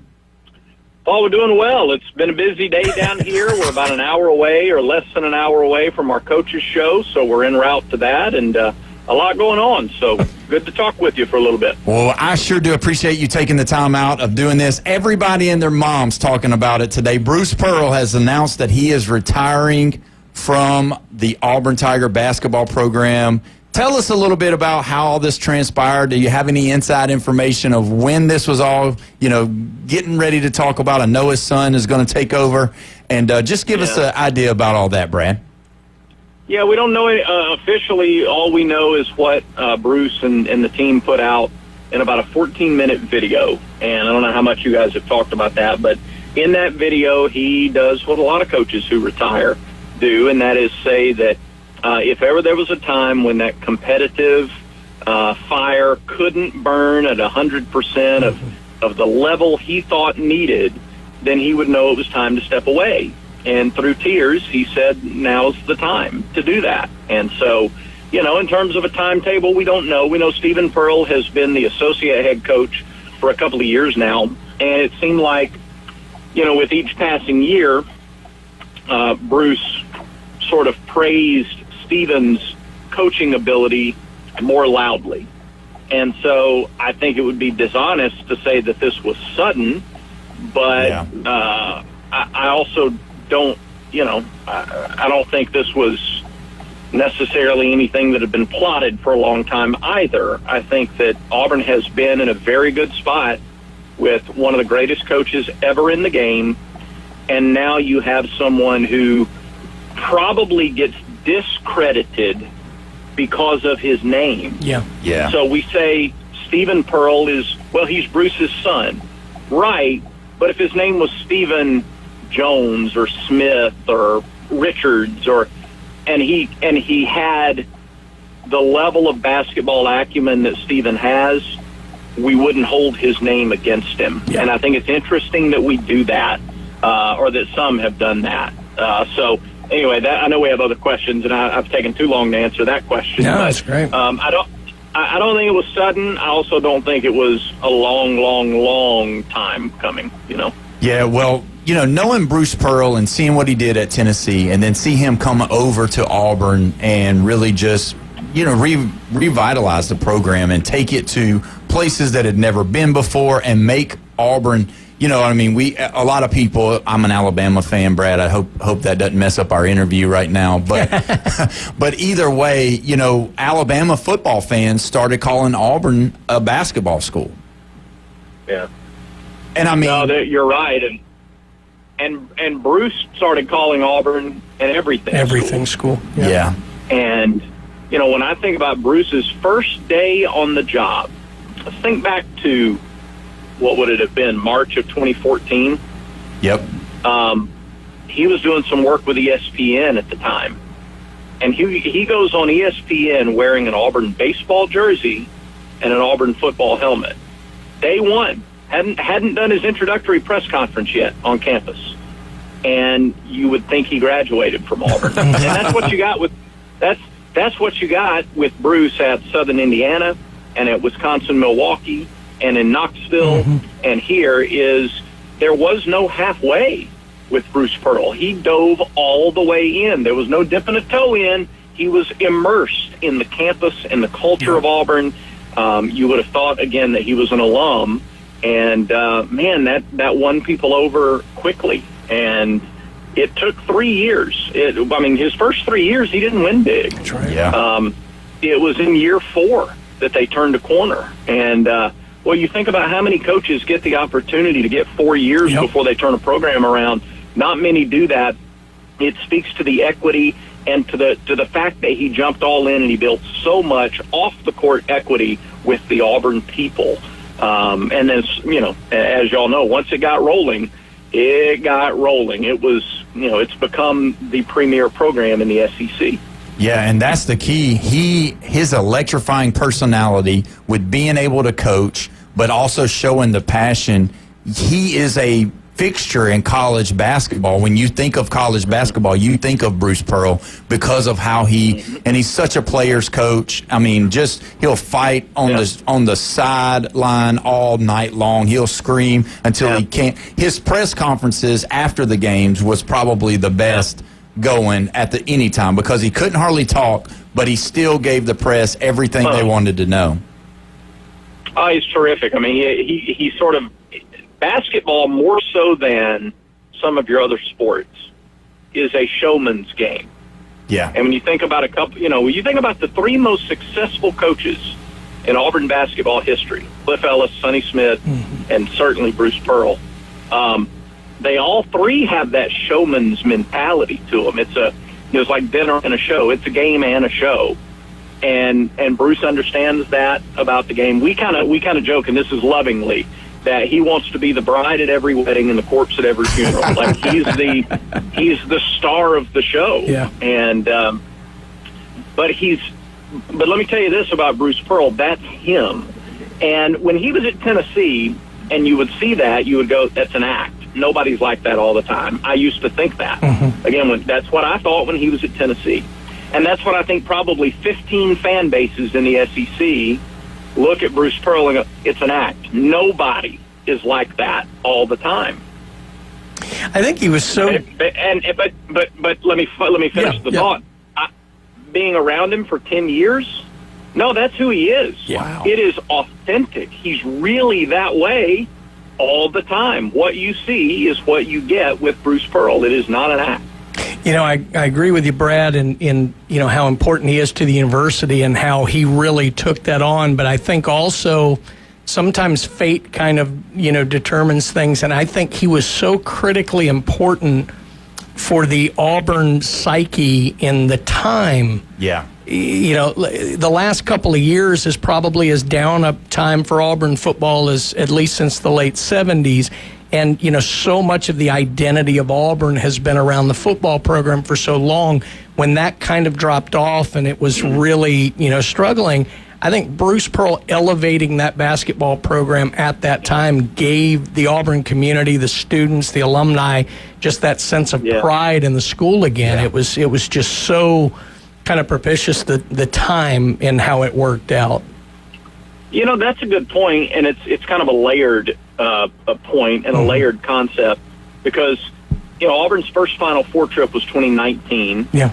That year, the 2019 season, the football team went on to win 9 games, won the Iron Bowl. Like it was a good year. Bo Nix's freshman year. 2 years after that, it was starting to slide a little bit, and you kind of were glad that the foundation had already been built. That really all Bruce had to do wasn't to introduce the new concept that Auburn is more than football.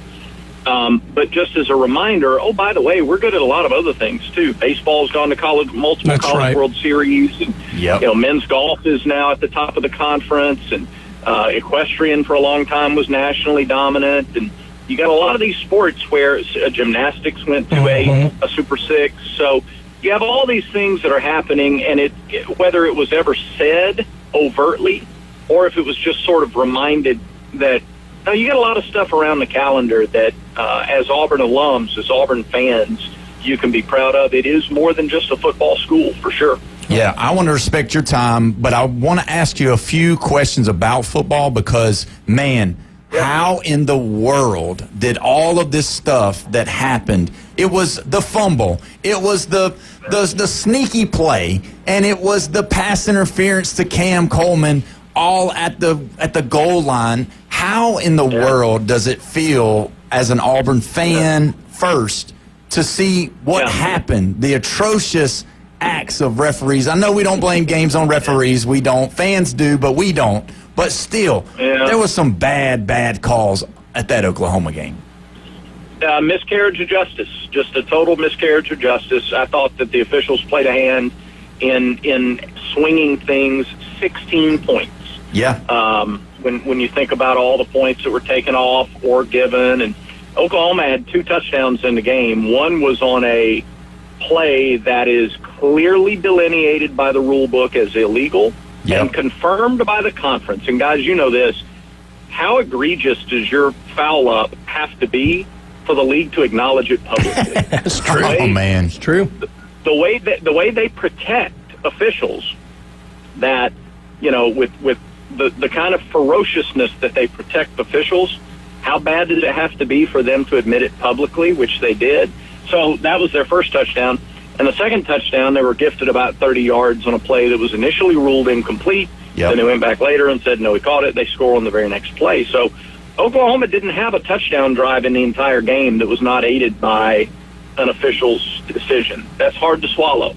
Now, with that said, you still overcome all that if you cut your penalties in half, probably, and if you have better special teams play. Now, I don't think that anybody should be expected to be perfect. So I've heard some people say, well, if you just didn't have 13 penalties and give up 9 sacks, then you'd probably win the game.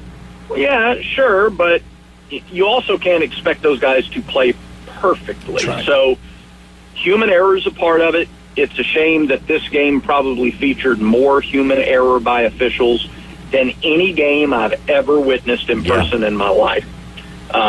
Nothing you can do. I tweeted after it, though. Football's a great game. We love it because it teaches some important life lessons. There are times in life where you suffer loss that's painful because of your own mistakes. There are other times in life you suffer loss that is painful due to the blatant mistakes that have nothing to do with you. And in either case, the only choice you have is to just keep right on keeping on. You got to move on to the next thing. You cannot wallow in it. So back we go to work. Yeah, and that's and that's the biggest thing. And you know, we're going to have to go because we have a break, and we want to thank you for being with us. Thank you, Brad. But so much. Auburn, as hard as this is going to make me feel to say, to be able to be in that game against a team that we all thought is really an up-and-coming, like, top 10 legit team, Auburn's looking good for the year. Yeah, no question. You know, look, it's a tough stretch that you have over the next 3 weeks for sure, because you got Georgia after a bye week after Texas A&M, and then a ranked Missouri team that can run the ball well. There's no letdowns in this conference, but nothing about the way Auburn played makes me feel less optimistic about the year. If anything, I'm more excited to see how this team plays. Yeah, well, I agree with you, Brad. I hope they lose the Auburn-Alabama game, just so you know. But, Brad, thank you so much for coming on, and I would love to get you back on, and hope you have a great show tonight. We appreciate it. Thank you so much. Brad Law from the University of Auburn. Thank you, sir. I appreciate it. War Eagle, guys. You bet. Yes, Thank sir. you, Brad. And when we come back, you know who it is. PCB Hobby. They're in the building. 104.3 ESPN, Northwest Florida.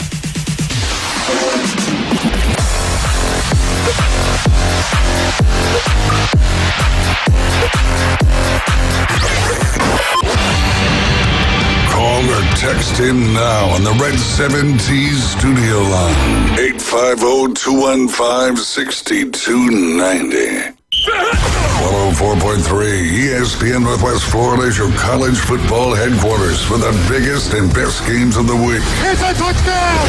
Huge rivalries and your favorite teams in the SEC, ACC, and beyond. It's a miracle! The Gators, Hurricanes, LSU, Georgia, Auburn, and Notre Dame play here. Unbelievable! The Gulf Coast headquarters for college football is 104.3 ESPN Northwest Florida. Good evening. This is Joanna on ESPN Northwest Florida with your weather forecast on this Monday. Clear tonight with a very light wind and temps near 75. Tomorrow morning we will have sunshine and a wind speed of 5 miles per hour and be hot at 87. Sunny in the afternoon and evening and a high 88 with a gentle breeze. Sunshine Wednesday with a temp of 86. Thursday, the high will reach 88 with possible thunderstorms. This forecast is brought to you by Earthworks of Northwest Florida. Thank you for keeping that dial at ESPN Northwest Florida. Rely on it. When you bring your vehicle to Panama City Toyota for repairs or maintenance, you'll get the warmest welcome around. That's because we see service differently. It's not only an expert team that can help with everything, from simple adjustments to to a new set of tires? It's also a team that values your time. So we make your experience as quick and comfortable as possible. Because we're committed to service that goes beyond. Only at Panama City Toyota. Taco Bell is now on DoorDash in Port St. Joe. That's right, you can enjoy craveable tacos, burritos, and more delivered right to your door. Craving a late night snack? Taco Bell in Port St. Joe has you covered. Open until 1, 7 days a week. Plus, start your day off with their delicious breakfast menu, available until 10 a.m. Taco Bell, where the craveable comes true. Taco Bell, now on DoorDash in Port St. Joe. Go Tiger Sharks. Transmitting from the CBC Construction Studio. Your favorite team is garbage. Dallas? I don't want you going to Dallas at all. And we're here to explain why. That place is crawling with crackheads and debutantes, and half of them play for the Cowboys. It's time to take out the trash on the Sports Blitz on 104.3 ESPN Northwest Florida. Welcome back. You're listening to the Sports Blitz with Paul Wilson here at 104.3 ESPN Northwest Florida. Don't forget, you can call in, you can text in on the Red 7T's phone line, 850-215-6290. As always, on Monday, we are honored to have PCB Hobby in the building. The captain, Todd, is in the house with us, and he brought his... do we call you the first mate? Oh my gosh! That's a good one. Yeah, wow. We call you the first mate. I mean, I don't know what.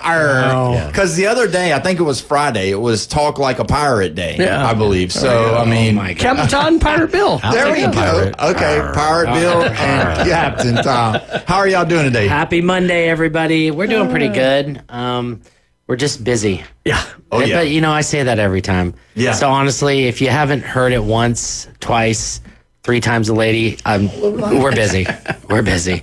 It's been going good. We picked up a bunch of collections this last weekend in all facets. If you haven't seen gold and silver, you must be blind because it is shooting through the roof right now. So that's crazy. It's been coming in the shop left and right. Sports card collections. Need any vintage cards? Talk to Brian. Oh, my Lord. We got some stuff now. We got some stuff. Easy, one of the top 2 or 3 I've had come in the door. Yeah. It was really fun. Yeah, and then Bill has been going nuts over cons and artists and streaming and scheduling. It's been scheduling. It's been just ridiculous. We have so many events going on now, and it's just nonstop. Every weekend there is something until the end of the year right now. Yeah, and that's only because my calendar stops at December 31st. That's it. So that's the truth. Give us what's coming tomorrow. You said it. Well, let's just get right into it. Let's go into what products are releasing this week at the shop. It's a big week of releases. Fanatics. It used to be they would drop everything on the same day of the week. Now they've kind of decided we're going to space this out, give everything its own day. So we have 4 Fanatics releases in a row here. Tomorrow's the big one. We're going right, it's like starting with the Daytona 500. We're going right to the front. It's the granddaddy. Bowman Chrome Baseball. It is in the shop. I've seen it. It's there. So it drops tomorrow. Bowman Chrome is all the international prospects, which, the Jackson Churios of the past, guys like that are in Bowman Chrome. It's also got a lot of the first rookies of these guys who come up because Topps Chrome hasn't come out yet. So potentially the Caglianones and guys like that. They do the inserts with the Garbage Pail Kids that have been so super fun. They're actually doing autos on those cards this year. So a lot with Bowman Chrome. It's a huge release every year. And not to be outdone, the next day, Wednesday, Topps first foray into Disney hits. Oh, geez. You think those are 2 big entities? Fanatics and Disney coming together for Disney Chrome, and that hits on Wednesday. That is also landed and arrived. I've seen it. So that's going to be a huge one. Then on Thursday, we go high-end basketball. Still unlicensed because they don't pick up the license till November, but they've locked up a lot of the big names autographs. You got a chance at LeBron James, at Steph Curry, at guys like that. Royalty Basketball drops on Thursday. It's a super high-end product. And this is not a Panini. This is Topps. This is Topps. And then we finish it off Friday, just in time for Friday Night SmackDown. WWE Finest. WWE has been so hot, and they really haven't had a lot of products. Right. Has been the hard part because they just took over the license back in January or February. WWE Finest is going to be a really big drop, and that comes out on Friday. So a huge week of all Fanatics releases, one each day. So there's going to be something cool every day. So what you're saying is the shop's going to be real busy. It's going to be real busy. Is there autographs in everything that you're talking about? Because some of the Disney's the one I'm not 100% sure of. They usually do artists' autographs.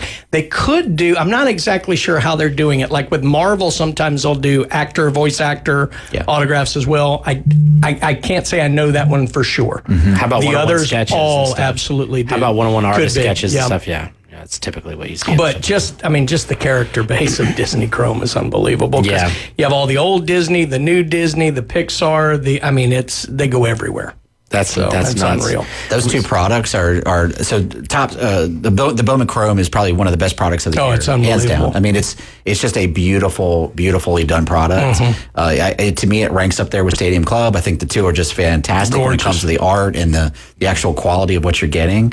The Disney Chrome, super excited to see that because it is going to be really, really massive. We got a lot of people asking about that. Yeah.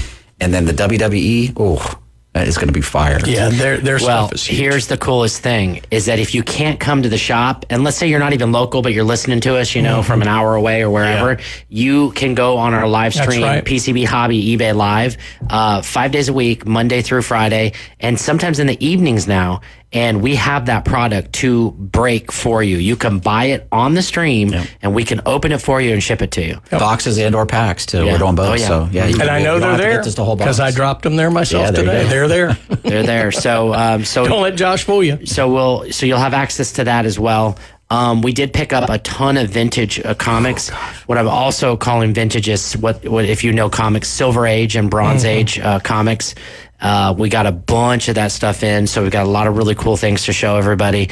We have several really cool shows. We just had Sajjad Shah back in, one of our artists, this last weekend. However, this week coming up, our first ever 24-hour show. We are doing an Invincible comic book show. So Invincible is a title of a comic book, and we're doing a show that's going to last 24 hours straight. Wow. It's going to be amazing. So Big Kern's going to be doing that. We're all going to be helping. And it's just going to be nuts.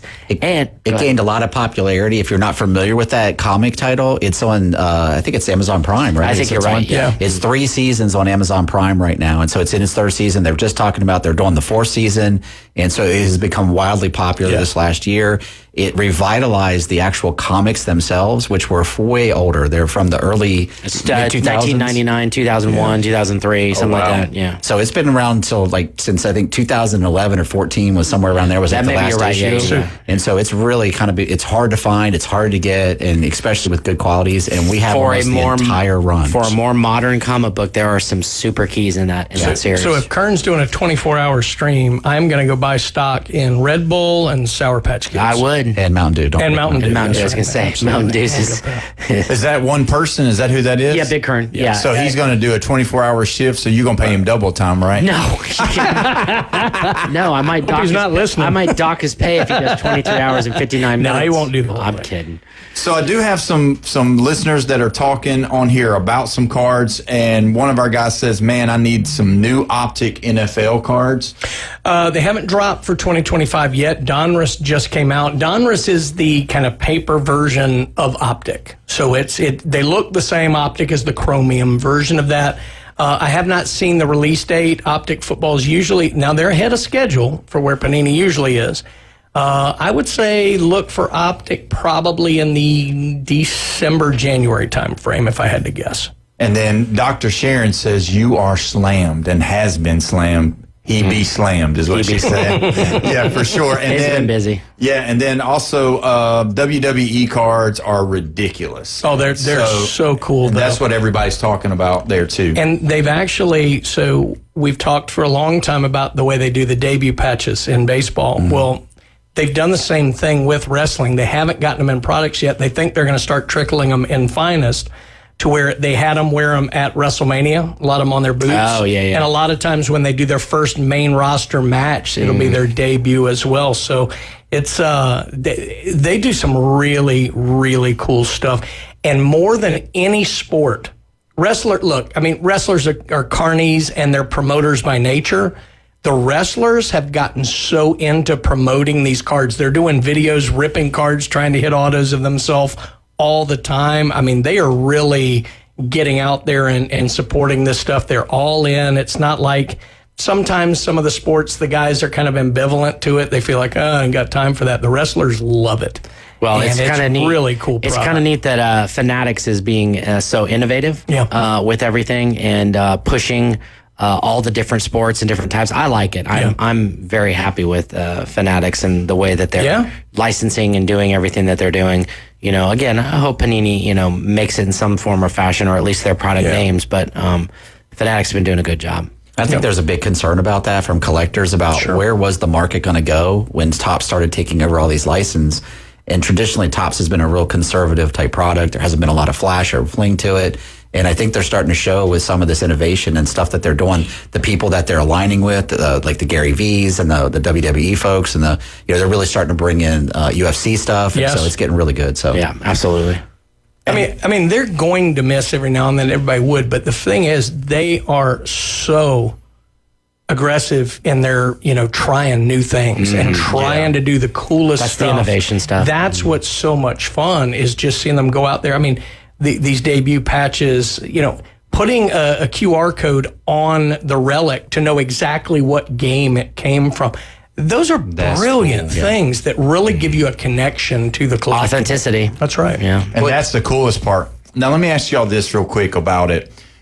When you talk about these that are coming, and I know we've asked questions about price so that everybody will know. So, like, say for a WWE box that you're talking about, or say for the Chrome boxes, how much are those boxes as far as like that you're talking about? What can somebody come and get ready to pay? When they come in the shop, knowing that they want to get one of these boxes that you guys are really pushing. I know we've talked about this, both Todd and Bill and I, on the show before. I mean, it's one of the brilliant things that both companies do. I mean, to face it, is there are different price points for every product. So, like, obviously everyone would love, to get the hobby boxes that could be $200, $300, $4,000 for some of the high-end products, but that may not be reasonable, certainly for, a 12-year-old kid. But they have different levels. They have mega boxes that are usually in the $50 to $70 range. Blaster boxes in the $25 to $40 range. I mean, individual packs can be as little as $3 or $4 or $5. I mean, so they try and make sure to put things out at every kind of price point to where everybody can participate. Wouldn't you guys agree? Oh, 100%. Right, 100%. We're pretty, we like to try to make that so that anybody who walks in the shop can find something that they want to get. That's right. Brian, I don't want to, you nailed it. You hit every price point along the way. It's important for us. Like, a lot of shops, they don't want to break boxes and they don't want to pull packs out. And, we have a wall of pack dispensers. Now, can we keep the pack dispensers full all the time? No, because the products fly off the shelf so much. But we try our best at when, especially new release stuff, that you're going to walk in and be able to find something in probably the $10 to $20 range for packs. The blasters are going to be a little bit more expensive. The mega box is the next step up, and then you're going to have the hobby boxes, and then some of the products even have, if you want, really gonna get stuff, the jumbo boxes and stuff. So there is something for everybody that aligns to those lines. What about the streamers right now? Where can we find all the streamers where everybody's streaming right now? So basically, if you just go on eBay Live, it's very simple. You open up your eBay app. At the very top, it says eBay Live. Literally, it's a link. It just says eBay Live. Click it. You'll see everybody who's streaming. All you have to do is go down and find a PCB hobby stream.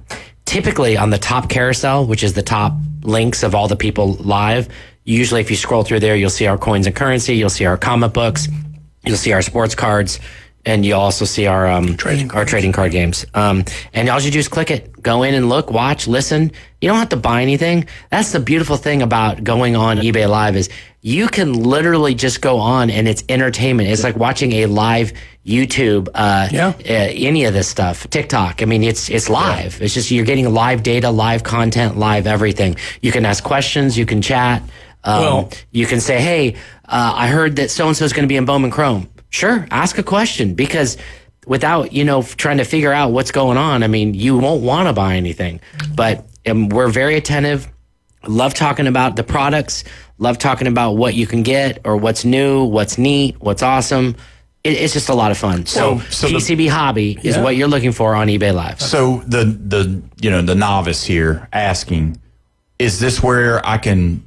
Is it like an auction setup type style? Yes. Okay, eBay Live is a live auction platform, but more than that, it's also entertainment. Yeah, it's both. I mean, because you get the chat feature, you get the being able to hear the responses from the host and things like that, and then of course, if you see something you like, you can say, hey, I heard about Bowman Chrome. I can only afford a blaster. How much are blasters? Josh may be like, okay, they're $50. And so he'll run one right then for $50. Mm-hmm. You can bid on it, purchase it, and he'll open it right there for you. You can see what you got.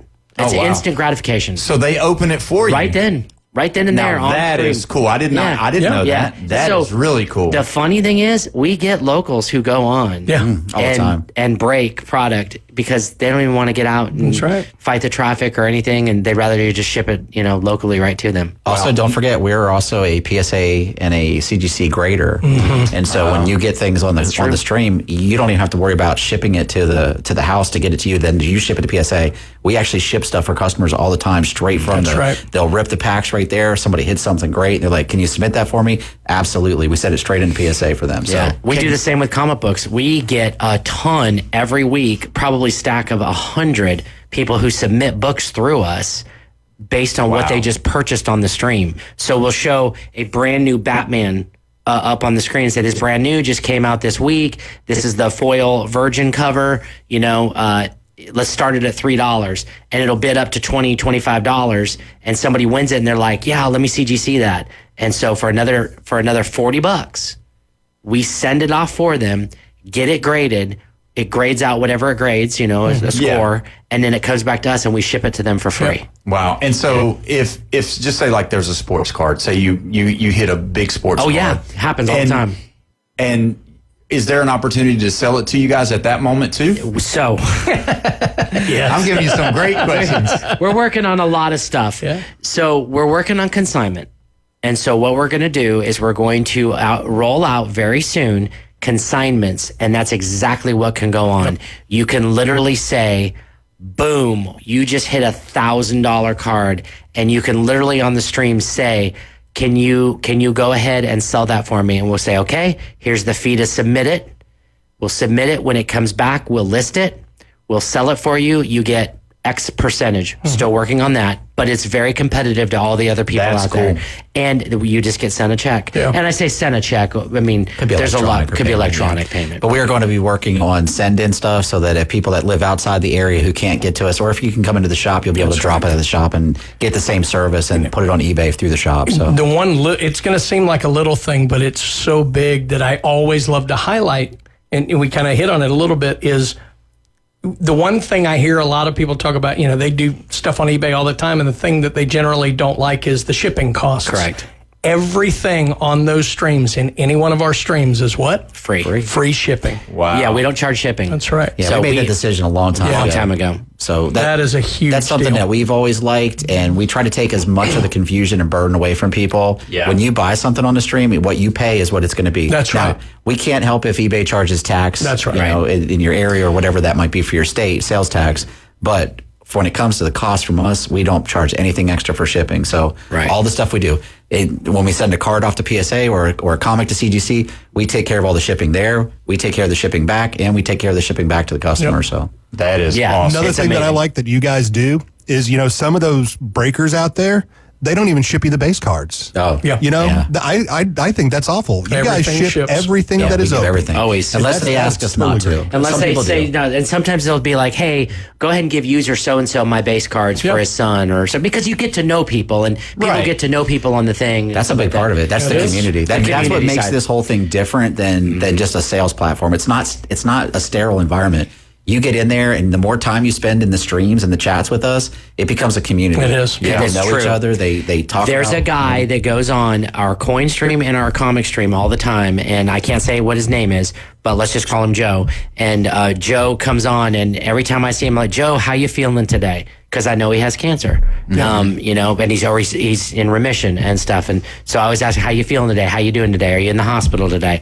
You know, you get to ask them questions too. You get to know these people and stuff like that. And yeah, they're great buyers. But I was telling one of our streamers the other day, he came back from Kentucky, and he was helping a friend who had passed away. Anyways, and I said, look, we're so glad you're back, and it's not because you can make us money. It's because you have such a good attitude and your infectious personality. And I said, and the good news is that byproduct is money. But in the end, you know, you matter. You matter. Yeah. And you matter to this stream, and because these people want to talk to you. They want to hear your voice. They want the entertainment side of things.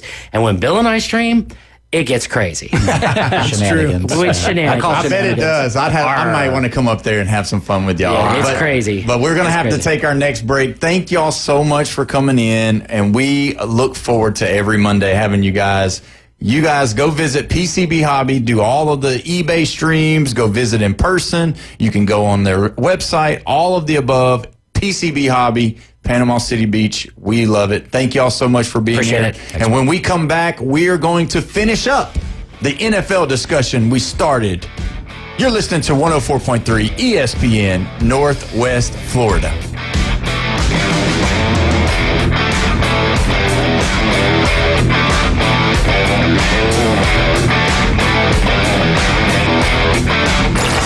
Reach out and smack someone. Call or text now. 850-215-6290. The Red 17 Studio Line. 104.3 ESPN Northwest Florida is your home for the NFL. Touchdown, Denver! We bring you the biggest games every Sunday, Monday, and Thursday night. Oh, he's got the first down!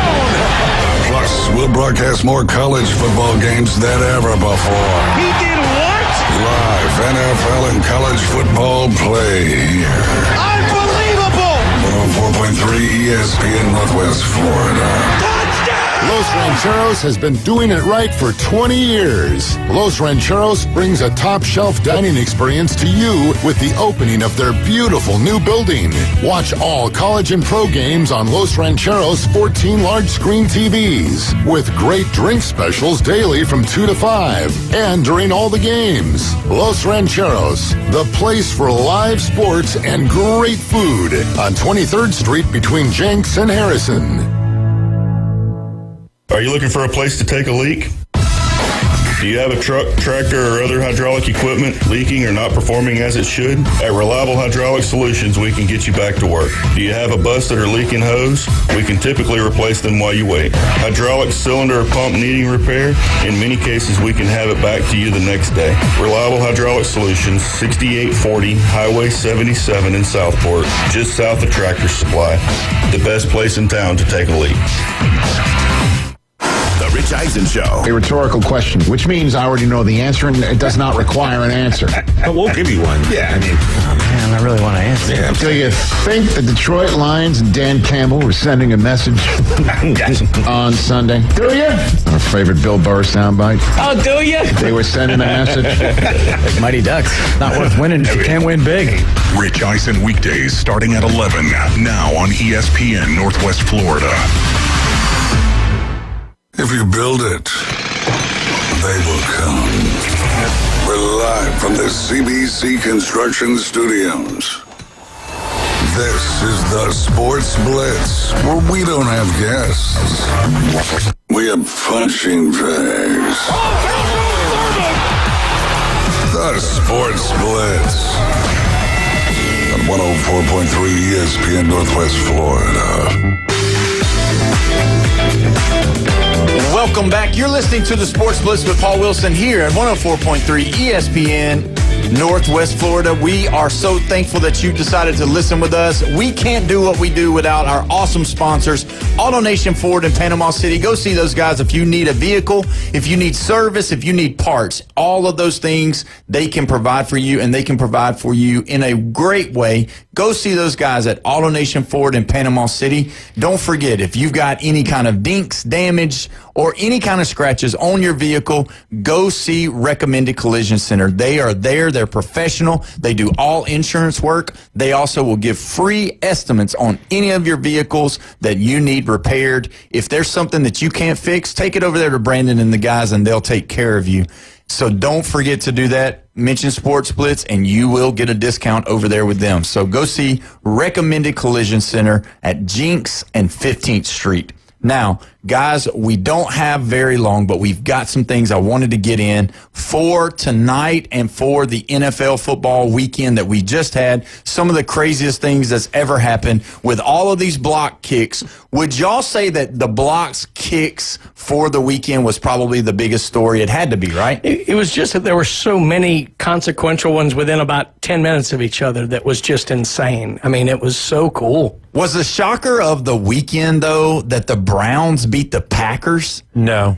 No? Actually, I would say that's the second biggest shocker. What's the biggest shocker? Panthers 30-0. Come on. Panthers 30-0. I've done told you a long time ago that Michael Penix is not the guy. And actually, the head coach of the Atlanta Falcons, and I know Bone Crusher's not here to hear this right now, but he'll have to hear it later. But the head coach of the Atlanta Falcons was asked today in his weekly Monday press conference, are you going to bench Michael Penix and put Kirk Cousins, your $180 million backup, in? His words were, no. And that was it. He never said anything else. So Michael Penix is the guy, even though he looked like what I thought he was going to look like. I sound like Denny Green right now. But Michael Penix leading the Atlanta Falcons looks like, I get it, it's just one game. He took him out due to the way it was going, didn't want to get anybody hurt. So that's what his excuse was. But guys, is there, real quick, Brian, do you think there's a problem in Atlanta? I mean, when you got Kirk Cousins, I don't think he's elite, but I think Kirk Cousins is one of those guys that can win you football games. Yes, he's been bad at times, but Kirk Cousins just sitting there could actually probably win you games. I don't know if that's the real problem. The real problem is you have so much money tied up in a guy who's not on the field generally. I mean, that because you're in a hard cap league, that does make things, a little bit difficult. But look, everybody's going to have a bad game, and they had a nasty one on the road at Carolina, but I'm not ready to throw in the towel on Atlanta just yet. I mean, that division's not great. They could get it turned around. They still got weapons. The real key is going to be, can they keep that locker room together? Because, the NFL is famous for not for long. People get to sniping at each other because they know their career's not long and they want to win now. If you can keep the locker room together, they could turn it around. I don't love what I'm seeing, but I'm not ready to throw in the towel completely on the Falcons yet. I'm going to say if the Falcons don't turn over the ball as bad, and if they can beat the Bucs, because the Bucs are playing everybody close. Yep. We've seen it 3 weeks in a row. Yeah. If the Falcons can beat the Bucs, they could steal that division. But the Panthers aren't. No. The thing that you got to like about the Buccaneers, though, is that they've tried to lose 3 games, but they find a way to win them.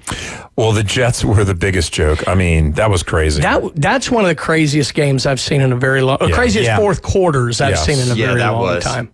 Now, was it bigger that the Chiefs got their first win or that the Browns got their first win? For the Chiefs' mindset, I think it was bigger for them. They needed to get that win. Even though they still know they're good, they needed that because 0-3 is a lot different than 0-2.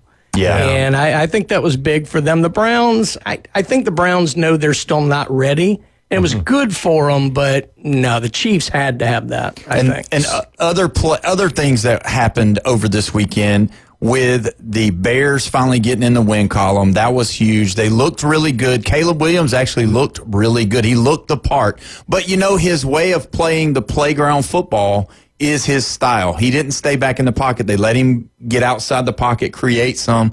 So realistically, they look good. This weekend, though, was a huge weekend for injuries. We're talking about the Bucs. You got to know that their best wide receiver went down with hamstring. Now you got CeeDee Lamb going down. Now you got Bosa out for the season with an ACL. These things are going to matter, and you've already starting to see that. Now we've got, because with Bosa and the defense of San Francisco, with not having their weapons and not having Brock Purdy there, I know Mac's doing really good, but they need that type of person. It's kind of like what Hendrickson is for the Bengals, which the Bengals aren't looking that good either right now because of their injury with Joe Burrow. So this year has already started having big-time impacts on the injury bug, which we always know it is. But, we've had this conversation before. We had it about baseball, but we did have a little bit of conversation early on about football. With all the technology you got, it doesn't seem like they're getting any better with the injuries. They're not able to make them go away as much. It seems like they're always here. But Jeff will know this. The guys are getting bigger, stronger, and faster, and these collisions are harder at higher speed. I know the pads and things that they wear are more technologically set up, and they put a lot of money into them, but let's face it, a lot of these guys look like they're barely wearing pads. Go back to look at what the guys were wearing in the late 80s, man. They were lumbering around like you had to work to hurt somebody in those. But yeah, it's, I don't know. What do you think about that? What do I want to say about big pads and now small pads? Yeah. I don't know.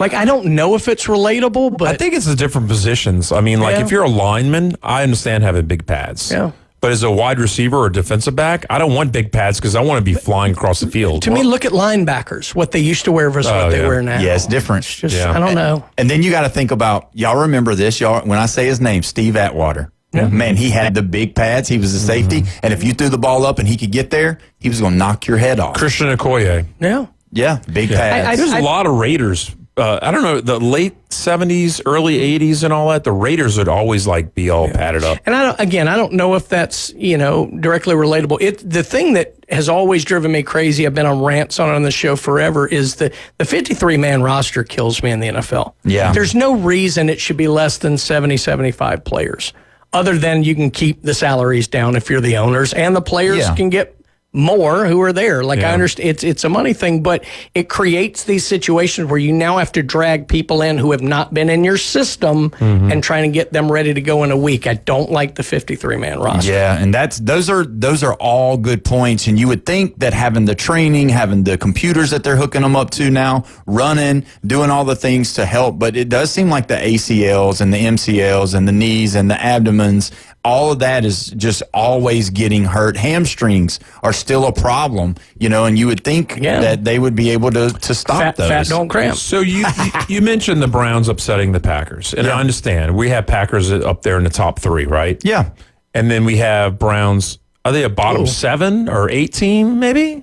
Yeah, they're down. They're way far. I think. I have the Panthers as a second or third worst team in the league. Yeah, and then the Falcons had just come off of beating the Vikings pretty convincingly. Yeah, so that's why what shocked me. Plus the score, 30-0. The Browns barely beat the Packers. That is true. We done it. We finished the day. Don't forget to watch the Monday Night Football game. Coverage starts at 6:30 here on 104.3 ESPN Northwest Florida. We'll see you tomorrow.